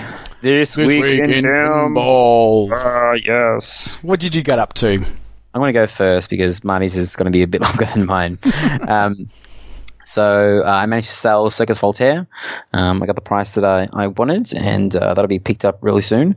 One interesting thing that I had a chat to our mate about, MJ, with the P3 system. He said, I talked about how, I got a bit bored of Circus Voltaire, and that's why I'm selling it, because I've been to the Wizard mode and there really isn't anything after that. And he said, oh, no, there is. And I'm like, what do you mean? Like, I've played through like a couple of modes after that, Ringmaster shots, and everything's the same. Acrobat, Juggler, Multi-Ball, you just have to complete everything. He said, oh, no, because when you get to the, proving yourself as a circus member, it's different the second time around. I said, surely not. So as a kind of a last game, I went through and I got to the Wizard mode the second time around. So I put the inlanes all the way in so I could actually do it. And there's like step 1, step 2, step 3, step 4, and step 4 is party multi-ball. When you go through it again, it starts at step 5, and I didn't get to it again the third time after that, so I'm not sure how deep it goes. But I kind of got bored of playing the same Wizard mode, every single time, spell circus and then do this, do that. The second time around, there's some other stuff like 100 spins on the spinner. And I don't know, it was fun. Not enough for me to decline the sell and not sell the machine, but I don't think that many people are aware that there is a different Wizard mode. I mean, it still has the party multi-ball, and I think the first one still is Spell Circus, but the two ones in the middle are different. So Circus Voltaire, full of surprises. Yeah, awesome. And I just want to thank again, I missed it last week, the Pinball Party Bus guys, Dion and Mick, they helped me carry that machine down the stairs from Argonauts, which was a great help. And they asked me, they offered to do it, which is very nice. I've been playing a lot of Simpsons Pinball Party this week. I've got into Alien Invasion a couple of times again, and I haven't been able to complete it. So it still is a hard thing, but I've been going for Super Jackpots. And we got an email this week from Colin McAlpine, who is the latest Pinburg winner. So he's no slouch. He's a top-ranked player. And we'll read his email now instead of at the mailbag. And he said, I agree with Ryan. It's a fantastic game, one of my favorites. It's definitely psychological in not being able to finish Alien Invasion, because if you have the skill to start all TV modes, then you have the skill to keep a very forgiving multi-ball alive, where every successful shot removes a ball from the chaos of multi-ball, and each new level provides a new ball save period.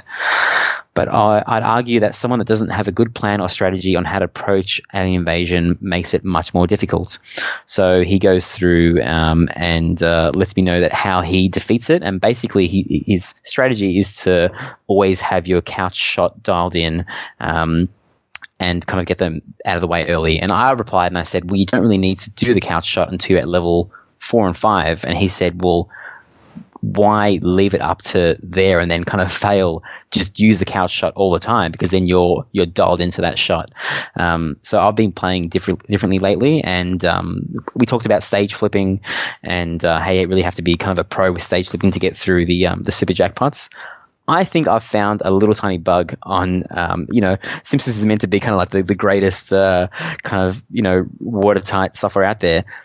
I use his strategy. His strategy for the super jackpots was to cradle, because there's only stage flipping on the right flipper. You cannot stage flip the left. So when you get up to the couch area, the upper playfield, he said cradle the balls on the right flipper and not the left.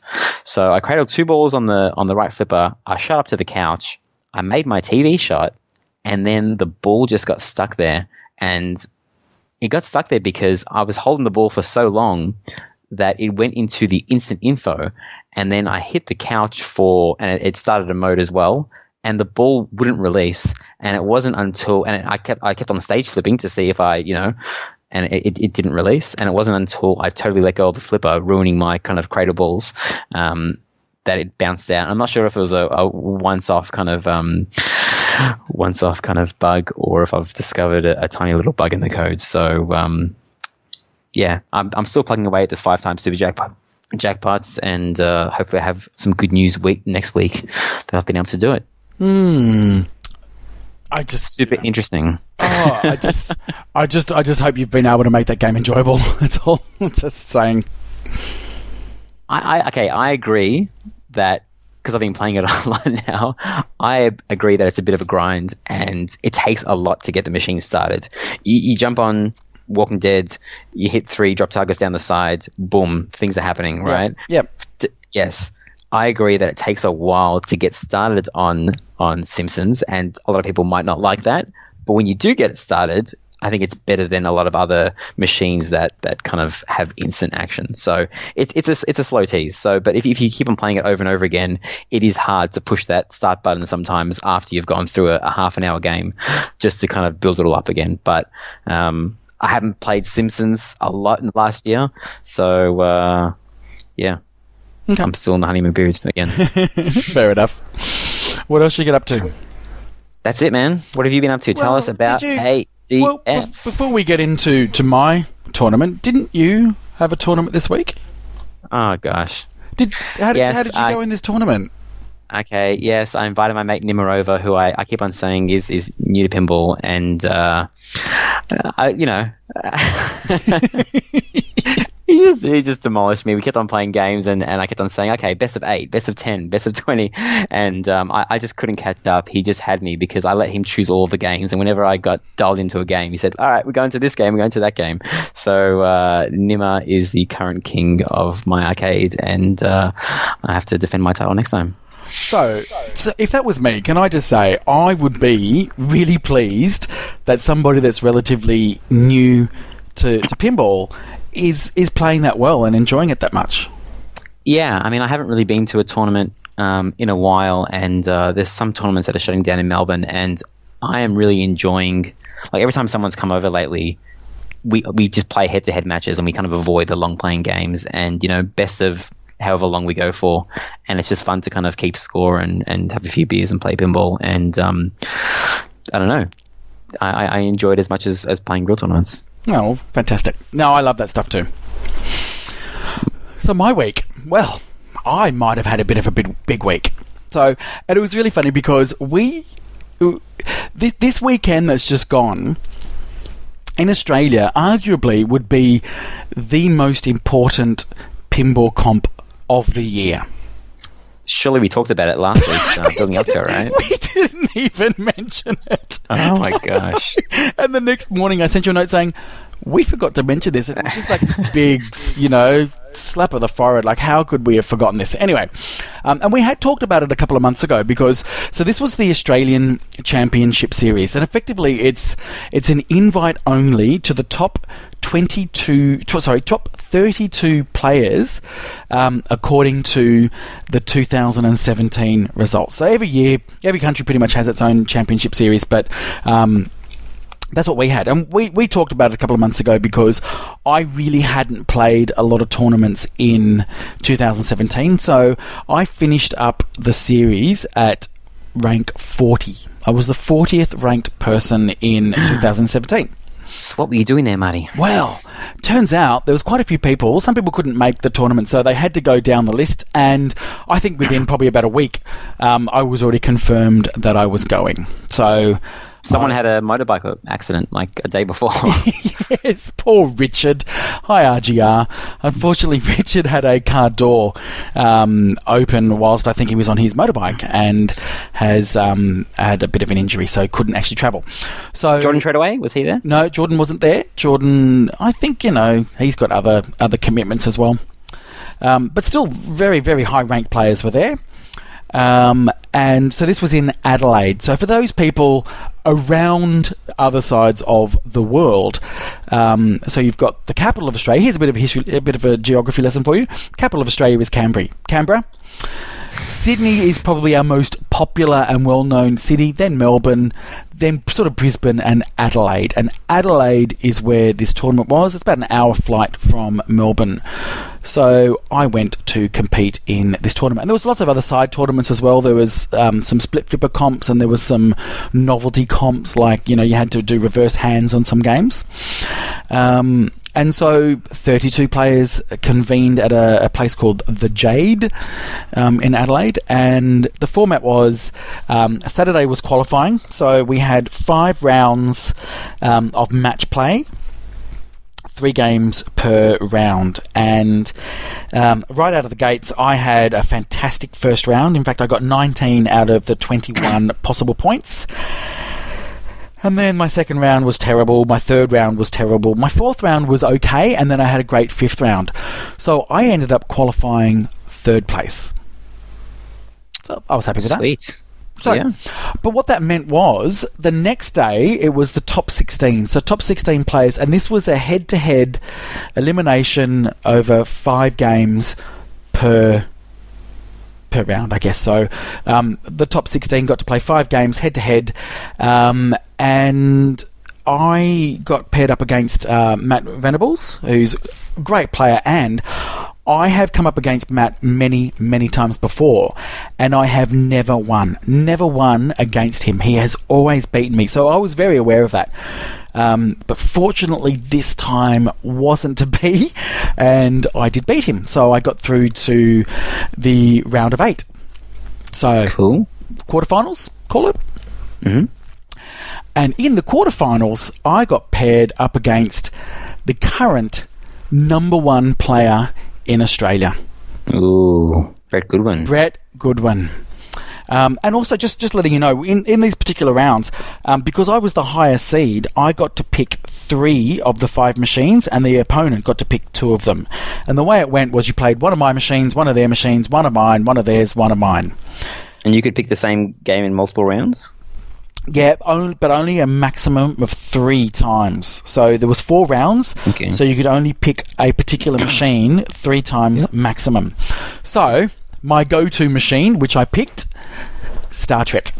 Every round. I mean, and everybody knew. As soon as I'd say Star Trek, people were like, oh, I knew you were going to say that. Well, of course, I own the machine. Everybody knows I own the machine.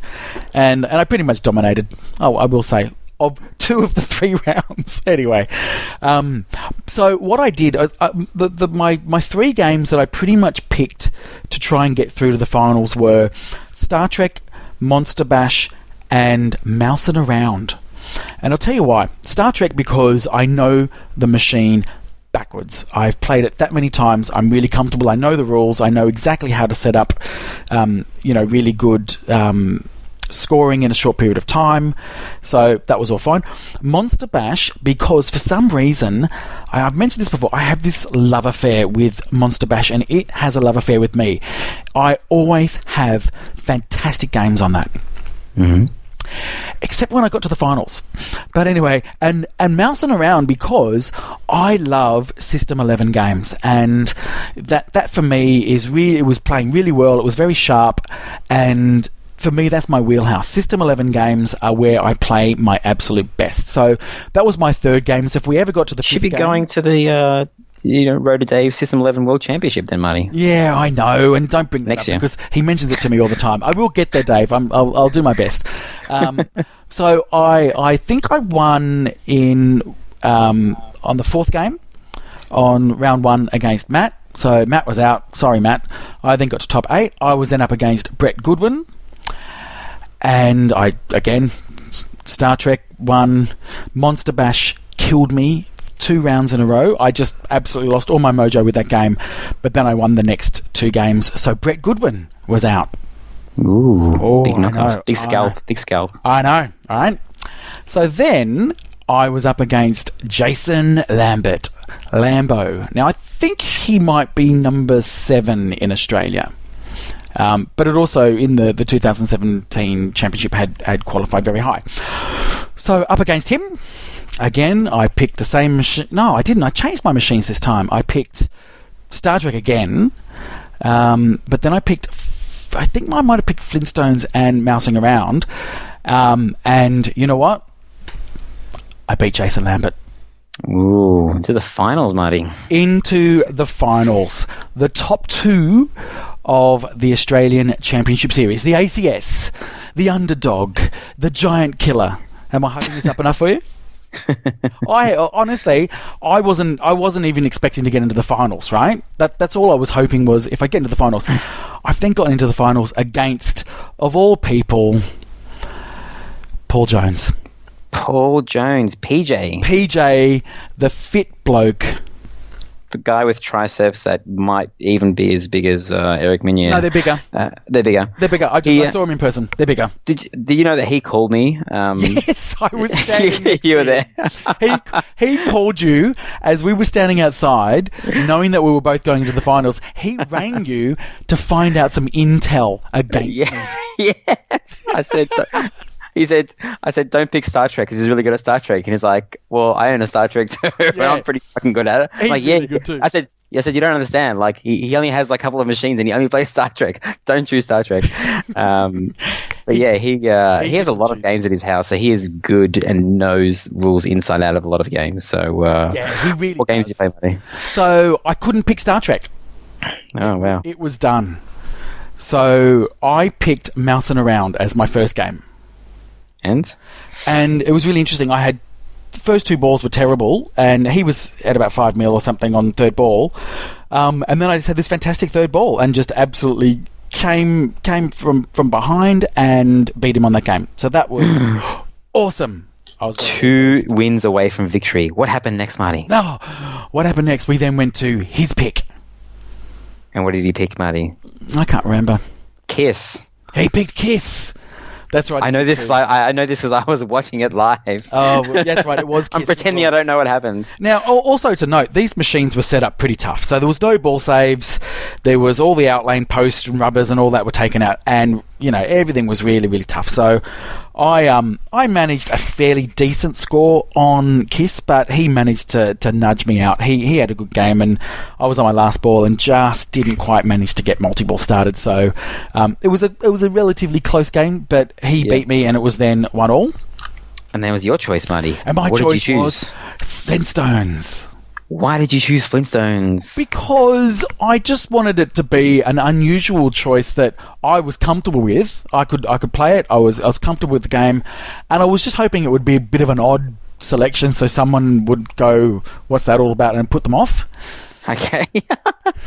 Well, but also because I was really playing to my strengths. It was a game that I'd played really well on, so I figured I'd pick it again. And the thing with Flintstones really is get into multi-ball, and then you've got a jackpot up the centre, and then a super jackpot that you need to get with the upper right flipper into this very small sort of hard, man. It's hard. It's a hard shot. So I got into multi-ball on the last ball. I couldn't hit I got the one jackpot, couldn't hit the super jackpot, and then drained, and he got me. So it was 2-1 to him. And then we went to one of my least favourite tournament games, which he knew because I saw someone tell him to pick this game because they knew I hated it. So thank you, Matt. Well, he also loves this game. I think it's like one of his favorite games. I remember he was messaging me when it got released saying, Ryan, you got to buy this game. It's fucking awesome. You don't understand. It goes off. And he hasn't sold it since. So it was The Walking Dead. Yes, and I think it was a premium as well. So Walker Bombs and all that kind of stuff. And do you know what? I had what could only be described as a fucking terrible game. It was miserable to watch you, Marty. It was terrible. Remember, there's no ball save. So, a lot of games these days, that feed out of the pops has pretty much been adjusted so it doesn't go straight down the middle. Mm-hmm. Not this one. First ball, pops down the middle. Second ball, I set some stuff up. I had probably about 3 shots to start the prison multi-ball. Plunged, went into the pops, and then down the middle. And I didn't react quick enough to be able to save, and it was game over. He plunged out, and he won. It's a bit of a weird game to have no ball save on because some games you can kind of loop the ball all the way around, or there's a safe feed, but you can't even really short plunge. I guess you can sit there for 10 minutes trying to short punch so it just dribbles out and hope it doesn't hit a pop bumper or something, and not validate the playfield. But if you full plunge, you're at the mercy, to get that skip, 1 million point skill shot. That's right. You're at the mercy of the pop bumpers if there's no ball save, right? Yep, absolutely. So Paul Jones won, and I've got to say, I was really, really happy with my result. I wasn't expecting to get into the finals. I certainly wasn't expecting to get into the top 2. I certainly wasn't expecting to beat Matt Venables or Brett Goodwin or Jason Lambert. Not even expecting it at all. But I did, and I got to the finals, and again, couldn't have lost to a better bloke. PJ is just such a nice guy. But what was really interesting was so many people kept coming up to me saying, God, your game has improved. And people were saying, has your game improved because you've been streaming so often drunk? So now that you're sober, you've actually got better skills because you're playing better sober? And my answer to them was, I'm fucking drunk. I was playing the way I've been playing. I think what it is the fact that I've been forcing myself to play, 3 hours twice a week of machine like pinball at home where I'm streaming and I'm showing people flipper skills and I'm practicing things that I wouldn't normally do in a competition. I think it all just became a bit second nature when I was playing. So I've got to say, it's not trying to sound conceited, it's actually quite surprised. I actually played really well. Okay. So I was very pleased. Congratulations, Marty. Yeah, I was watching. Naomi was Facebook streaming. Yeah, you can back Facebook as much as you want, but it's twice this week that no one had kind of streaming equipment set up.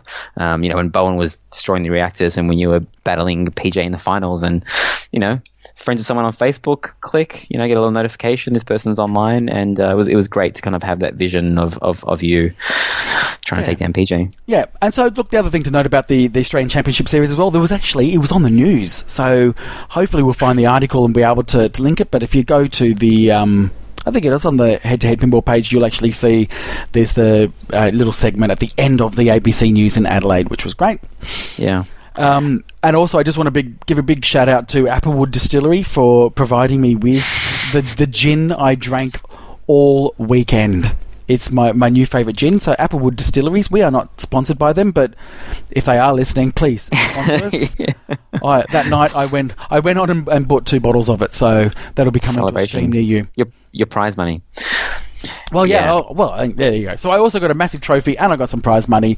So all in all, I was really pleased with my result, I got to say. And people were coming up to saying, oh, I'm sorry, commiserations. I'm like, no, it's actually congratulations. Like, coming second was just phenomenal. Yeah, and a lot of people messaged me about the weekend and said they had a great time. I actually got invited to kind of stay at someone's house, so I had free board if I wanted to come. But there's no way I can convince my wife to be away for a weekend when I've got Texas coming up. So maybe next year I'll head up too, because there was only one tournament that only the top 32 players could attend, and everything else was open to the public. And I think on Friday night, the first event was like a 64-person Flip Frenzy. That's huge. Yeah, massive. That's an unbelievable amount of people, and over 1,000 games played, and that was won by, I think, Tony Woods. And the funny thing was, you got beaten by PJ, and I was looking at the scores when they were coming in, and I think he won one of his first 6 games, something like that. So he was like somewhere near the end, and then he won every single game to come, like, I think 4th or 5th or something like that. So he won like 15 games in a row after that. So he was off to a slow start. But you only participated in just the one event, right? Yeah, just the main comp for me. I didn't have time to do the others, unfortunately, this time. Cool. What are we heading to now, Matty? Well, the only other thing I just wanted to say about this last week as well is that there were a couple of birthdays this week. Yes. And I found out that I have the same birthday as Kevin Manny from Buffalo Pinball. Famous. So there you go. So last Friday, that was our birthday. So shout out to Kevin. We are amazing. And also, how old are you, Matty? How old are you? That. No one will ever know. No one will ever know. You know how old I am, but I am not sharing it. Slam the top 100, baby. Woo woo. I don't know. I'm tired. Our podcast is so long by the end. I'm so drawn. We're coming to the end, guys. Don't worry. We're almost done. Only a little bit. So last week we introduced what can only be described as the talk of the pinball community. Yeah. Slam the top 100. Not officially sponsored by the Slam Tilt podcast with Ron and Bruce. So what happened? So it was X-Men versus... we'll just quickly describe it again for those people that are tuning in. It was basically we generate a random number from 1 to 100. We get assigned a number and we look at the Pinside Top 100 and we argue which pinball machine is better. Last week it was X-Men, me, versus Pinbot Marty. Somehow, Marty... somehow... I don't know how. I don't know.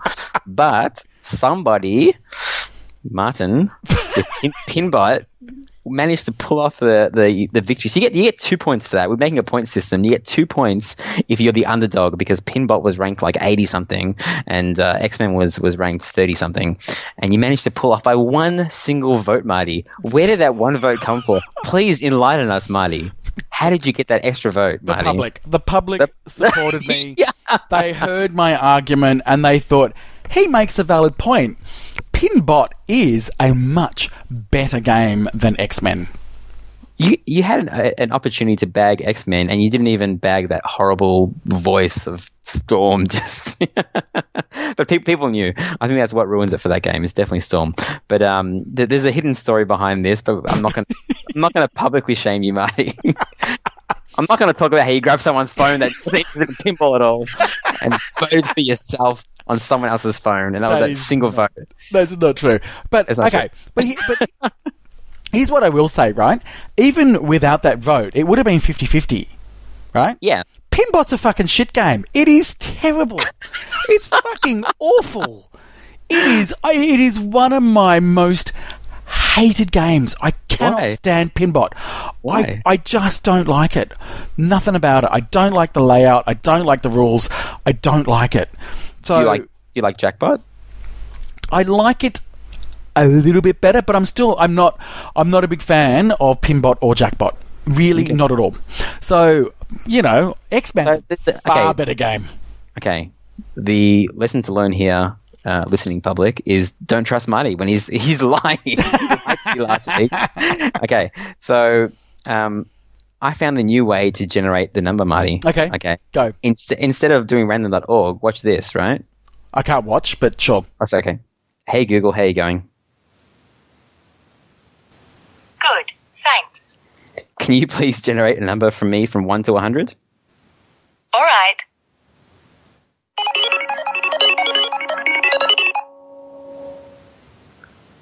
94. Oh, yeah. Is that mine? 94?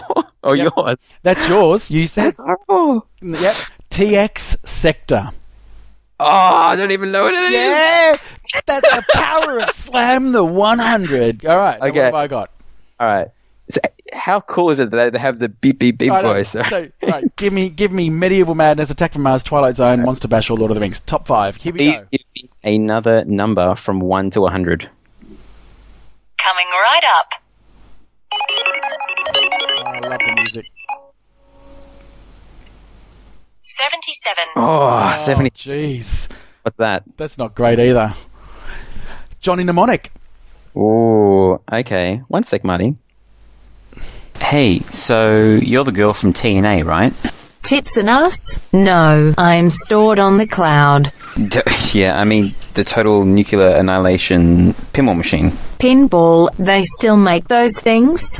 Just joking. Yes, that's me. Yeah. Okay, how do I know that it's really you? Can you give me some jackpot callouts maybe from the pinball machine? Jackpot, double jackpot, triple jackpot, super jackpot. Alright, that sounds like you. Okay, how about putting a bit more effort into those callouts and make it sound a bit more hardcore? I mean, Scarlet is trying to destroy the world that you are involved in, you know, regardless of you being in the cloud or not. So, how about something from Attack from Mars? Super jackpot, oh baby. Yeah, it's not. It's more like, oh, baby. Can you try it again? Super jackpot, ooh baby. Yeah. Okay, how about the 4X Super in Metallica? Jack fucking pot. Yeah, I guess it's about the same. How about Medieval Madness? I'm Lord Howard Hertz. Who the fuck are you? Oh shit, that's dirty. How about a newer game like Guardians of the Galaxy? A bobbly bo, a wobbly bobo, a wobbly bobbly bo. Okay, yeah, you're pretty good at that one. But yeah, you don't really have much variety in your voice, so I don't know. You gotta change up the tone in your voice to kind of put an emphasis on certain things. Shut up, bitch. I have 2 twippies. How many do you have? Oh, harsh. Well, you know, you got 2 twippies. Give me some tips. How do I become as good as Kaneda, me and Marty? What do we do? Just stop playing pinball. Choose an opinion on a machine and just repeat it over and over. Okay, can you give me some examples? Houdini shots are too tight. P3 needs a theme. Big Trouble in Little China is amazing because I watched that movie when I was a kid. World Under Glass. World Under Glass. TIE Fighter on a spring. On a spring. J-pop is amazing. Magic Girl Shrine. I'm the world's best marketer. Why won't anyone take my advice? Batman 66 is a rip-off. Terrible theme integration. The crane wasn't in the show. Oh shit, I bought one. Now it's amazing. TIE Fighter on a spring. Malfunction. Malfunction. Take it easy there, Gil. You sound like you're getting a little bit overloaded. Look, it was nice talking to you, but before I let you go, as a collator of information, I know Google has just arrays of data on everyone. Do you have any dirt on Scott Denisi? Like, I want a free game. I want to try and bribe him. Do you have any pictures maybe that he uploaded onto the cloud that might be a bit taboo? All I have here are lots of pictures of White Woods with no ramps, his dog, and lots of pictures of his balls. His balls? Are you serious? No, not his balls. He has repurposed the sexual organs of your national animal, the humble kangaroo, into a coin purse, to ensure his phone doesn't get scratched. The pictures are of kangaroo balls. Oh my gosh, you are truly useless.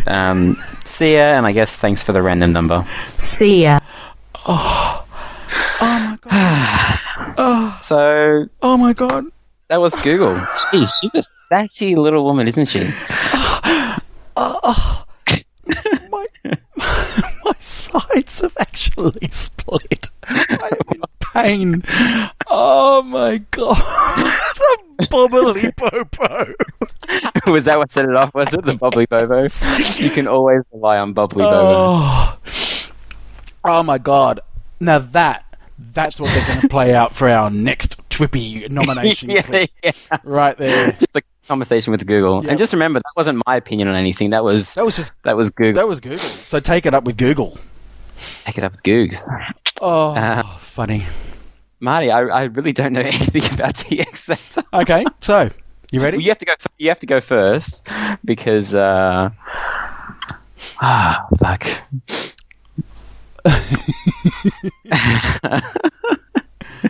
Go for it. Wait, I gotta get the timer out. All right, 30 seconds, Marty. Starting now. Okay, so obviously the first thing I need to talk about with Johnny Mnemonic is Keanu Reeves, bitches. He is the man, and they have put his likeness on this game. It's all I've got. And published by the great people at Rand McNally. Anyway, that's a Simpsons reference. George Gomez. What I love about this game is it is so fast. It is freaking fast. You have got to have your wits about you. Love the art. Love the move. You know, the glove that picks up the ball, moves it across, and drops it into that, that sort of tic-tac-toe thing for your bonuses. Time's up, bitch. All right, my turn. Go. TX Sector. Beautiful game designed by the legendary John Trudeau. Drop targets galore. And not just the normal good drop targets, those thin, shitty ones from old games. Artwork that looks like you're in space or something. You've got 3 flippers. How many flippers does Johnny Mnemonic have, bitch? Right? 2? I'm hoping it only has 2. Okay, my time's up. You got 30 seconds, buddy.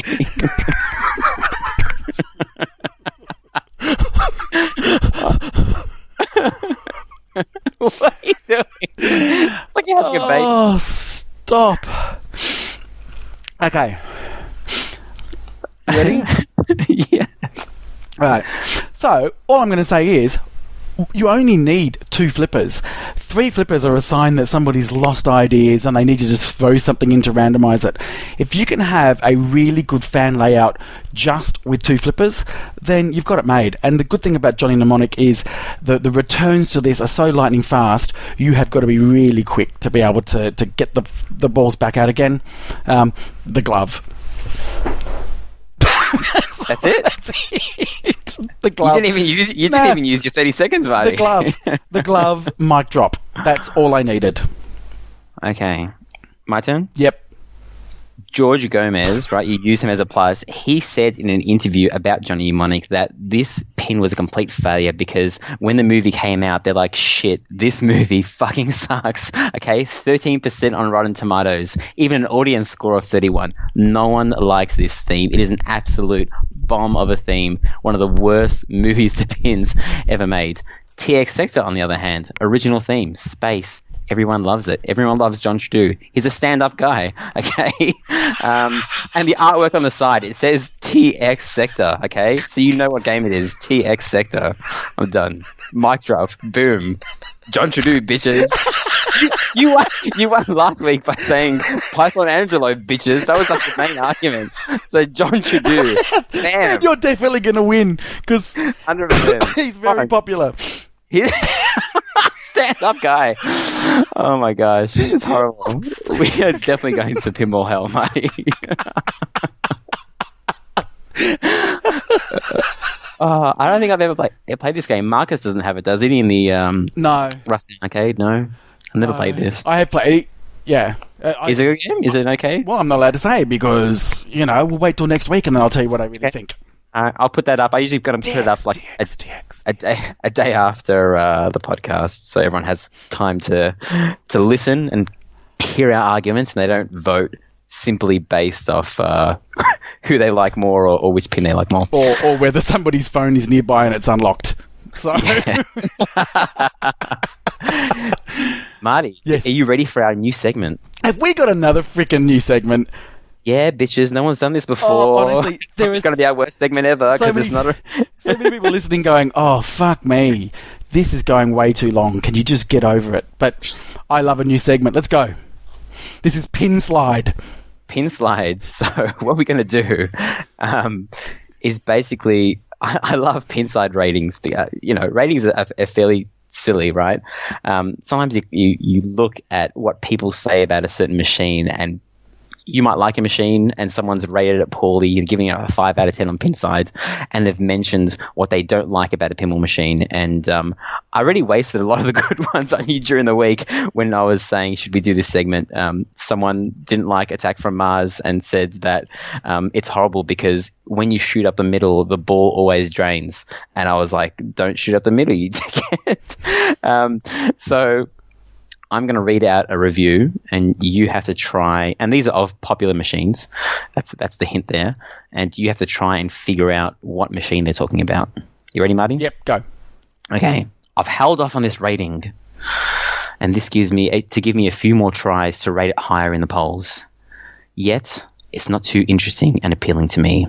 I would play this a couple of times on location, and I still wonder what's missing with this one. The rules are pretty shallow. There's no real intriguing modes.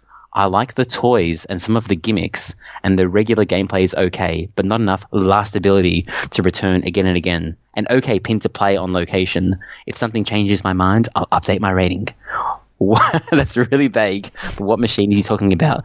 The key here is I like the toys and the gimmicks. What machine... I've got to narrow it down for you. What machine in the 90s, Marty's, has lots of toys on there? Twilight Zone. No. Oh, was I close? No. What? Yeah, close. Yes, you were close. It's Monster Bash. My nemesis from the weekend. Okay. So, I've got one for you. You ready? Okay. This again, I'll give you a bit of a hint. This machine is solidly in the top 10 of machines ranked on Pinside. That narrows it down too much, Marty. Okay. Here's what it says.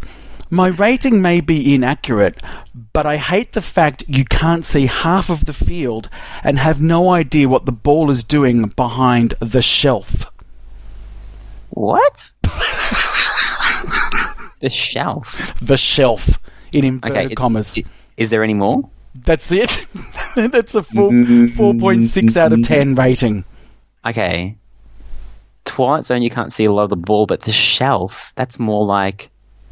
I'll give you another one. Medieval Madness. What was it? I am not sure why this game is ranked so high. It does not do it for me. I am unable to get drawn in. No, that doesn't... It's like zero clues there at all. I did not find this... This is the worst rating. I did not find this to be a fun pin. I thought the action was stop and go and a spongy feel to the flippers. The rules are not very intuitive at all. The artwork was okay. I didn't want to spend time on it. It felt lethargic. Perhaps it grows on you? I'll give you one more. You ready? It's not Twilight Zone? Nope. Oh my gosh. I have tried to love this machine. I love the movies, but do not understand how this pinball machine is such a fan favourite. I really think this game lacks flow and creativity. It has a lot to do, but not interesting enough to keep me around long enough to experience it. Well, it's either Lord of the Rings or Indiana Jones. It's one of those. Okay, the shelf. The shelf is the thing on the side, so it's Indiana Jones. Yes. Oh, gosh. I thought, what's a... Yeah, okay. You ready, Marty? Yep, I'm ready. This is in the top 100. That'll narrow it down for you. Okay.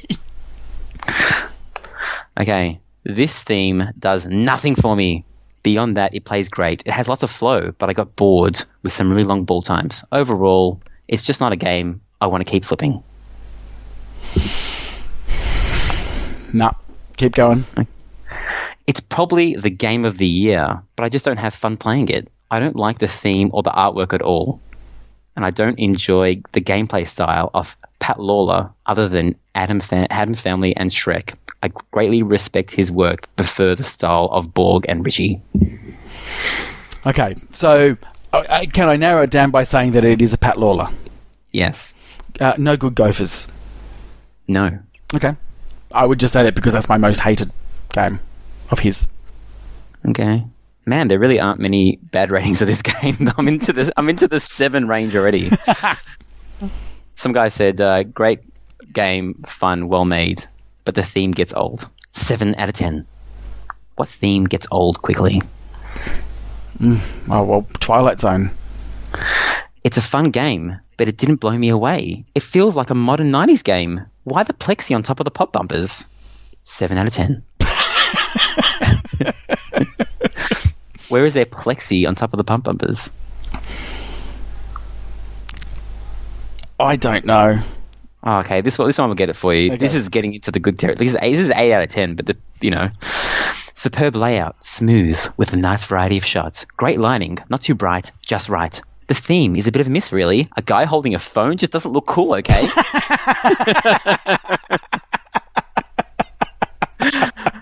Now you know what it is. Dialed in. Yes. Hilarious. And there we go. So it's just highlighting that really some people just don't like pinball. And so it's like we said before about Simpsons Pinball Party. I know people love that game. I will never love it. Never? No, I just don't think... Maybe if I had it in my house for, a couple of months, Ryan? No. No? Okay. Apparently it makes a shitload of money on site, so if it's going anywhere, it's going outside, not at your house. Fair enough. So there you go. That was Pin Slide. Pinside. Just for the record, we do like Pinside. I love Pinside. It's funny to make fun of it because it's full of gold nuggets like that. It is. Shall we go to the mailbag? Wrap this thing up. Let's do it. Yes. All right. So the first one's from Michael. Hi, Min. Hi, guys. Love the show, and you really help break the monotony of my daily commute. Oh, it's a shame you've got a shit daily commute. Regarding your story last episode about leaving a game on to return late, I thought I'd share my story. I'd returned home late one evening, thoroughly refreshed from the pub, and started playing Indy 500, one of our favourites. We love that game. After about half an hour, I was getting a bit tired and emotional and then realised how well I'd been going. I was at 3.9 billion and had 2 victory laps stacked and ready to collect for my 500 million, and my grand champion was 4.3 billion. Impressive for me considering I could hardly focus by this stage.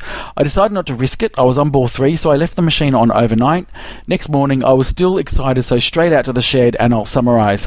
Plunge, flip, miss centre, shot, flail, sling, drain. I think if you leave a game for more than a couple of minutes, the mojo is gone and you're out of the zone. He said, P.S. keep up the good work, and I really hope you get a gin sponsorship soon, Marty. Well, I'm putting it out there. Just email them. Applewood.distillery.com.au, ArchieRoseDistillery.com.au. 4 Pillars. Any one of those. Just come and sponsor us. And are we done? That's it. Is that it? Great. Yes, that is it. The only other thing is that we did actually hear a note that our TNA competition cassette winner received their cassette, and it had a message. Yes, and I got mine as well, and I did play it this week on the cassette, and I left it in kind of my work area, and my wife promptly said, "Why the fuck did you bring that out? That thing is ugly. Please put it back in the closet where it belongs." So can I also give you a bit of a side note? Fun fact. I reckon one of my other secrets for doing really well at the Australian Championship Series, I listened to the Total Nuclear Annihilation soundtrack. The only thing I listened to the whole time I was playing in headphones. And I'll tell you why it's great music. So everybody, it's great music anyway. But what's really great about it is that it's a soundscape. I know that sounds a bit wanky, but there's nothing really, there's no vocal that takes you out or that you sing along to. You just got this sound and this wave of sound that's appearing. So it's really good for blocking everything out, but still holding your interest in little blips and sounds that are happening. It is the best tournament music to listen to. I'm just putting it there. Scott Denise, you're a fucking legend. You and your bloody rude nut snack. Nut snack. Yep. He snacks on nuts. He does. On that note, head to our website, head2headpinball.com, if you want to find all of our podcasts and all the links to our social media accounts, Facebook, Twitter. Follow us, so you subscribe to us, so your podcast will automatically download and you'll never miss any more of these 3-hour podcasts. It's full of riveting pinball news every single week. There you go. Thanks, everybody, for listening another week. We look forward to speaking to you again next week. Thank you, Ryan. I'm going to sing you out, bitch. Oh, yes, do it! I wanna be the very best, like no one ever was. To catch them is my real test. To train them is my cause. No, do you know what this is? No!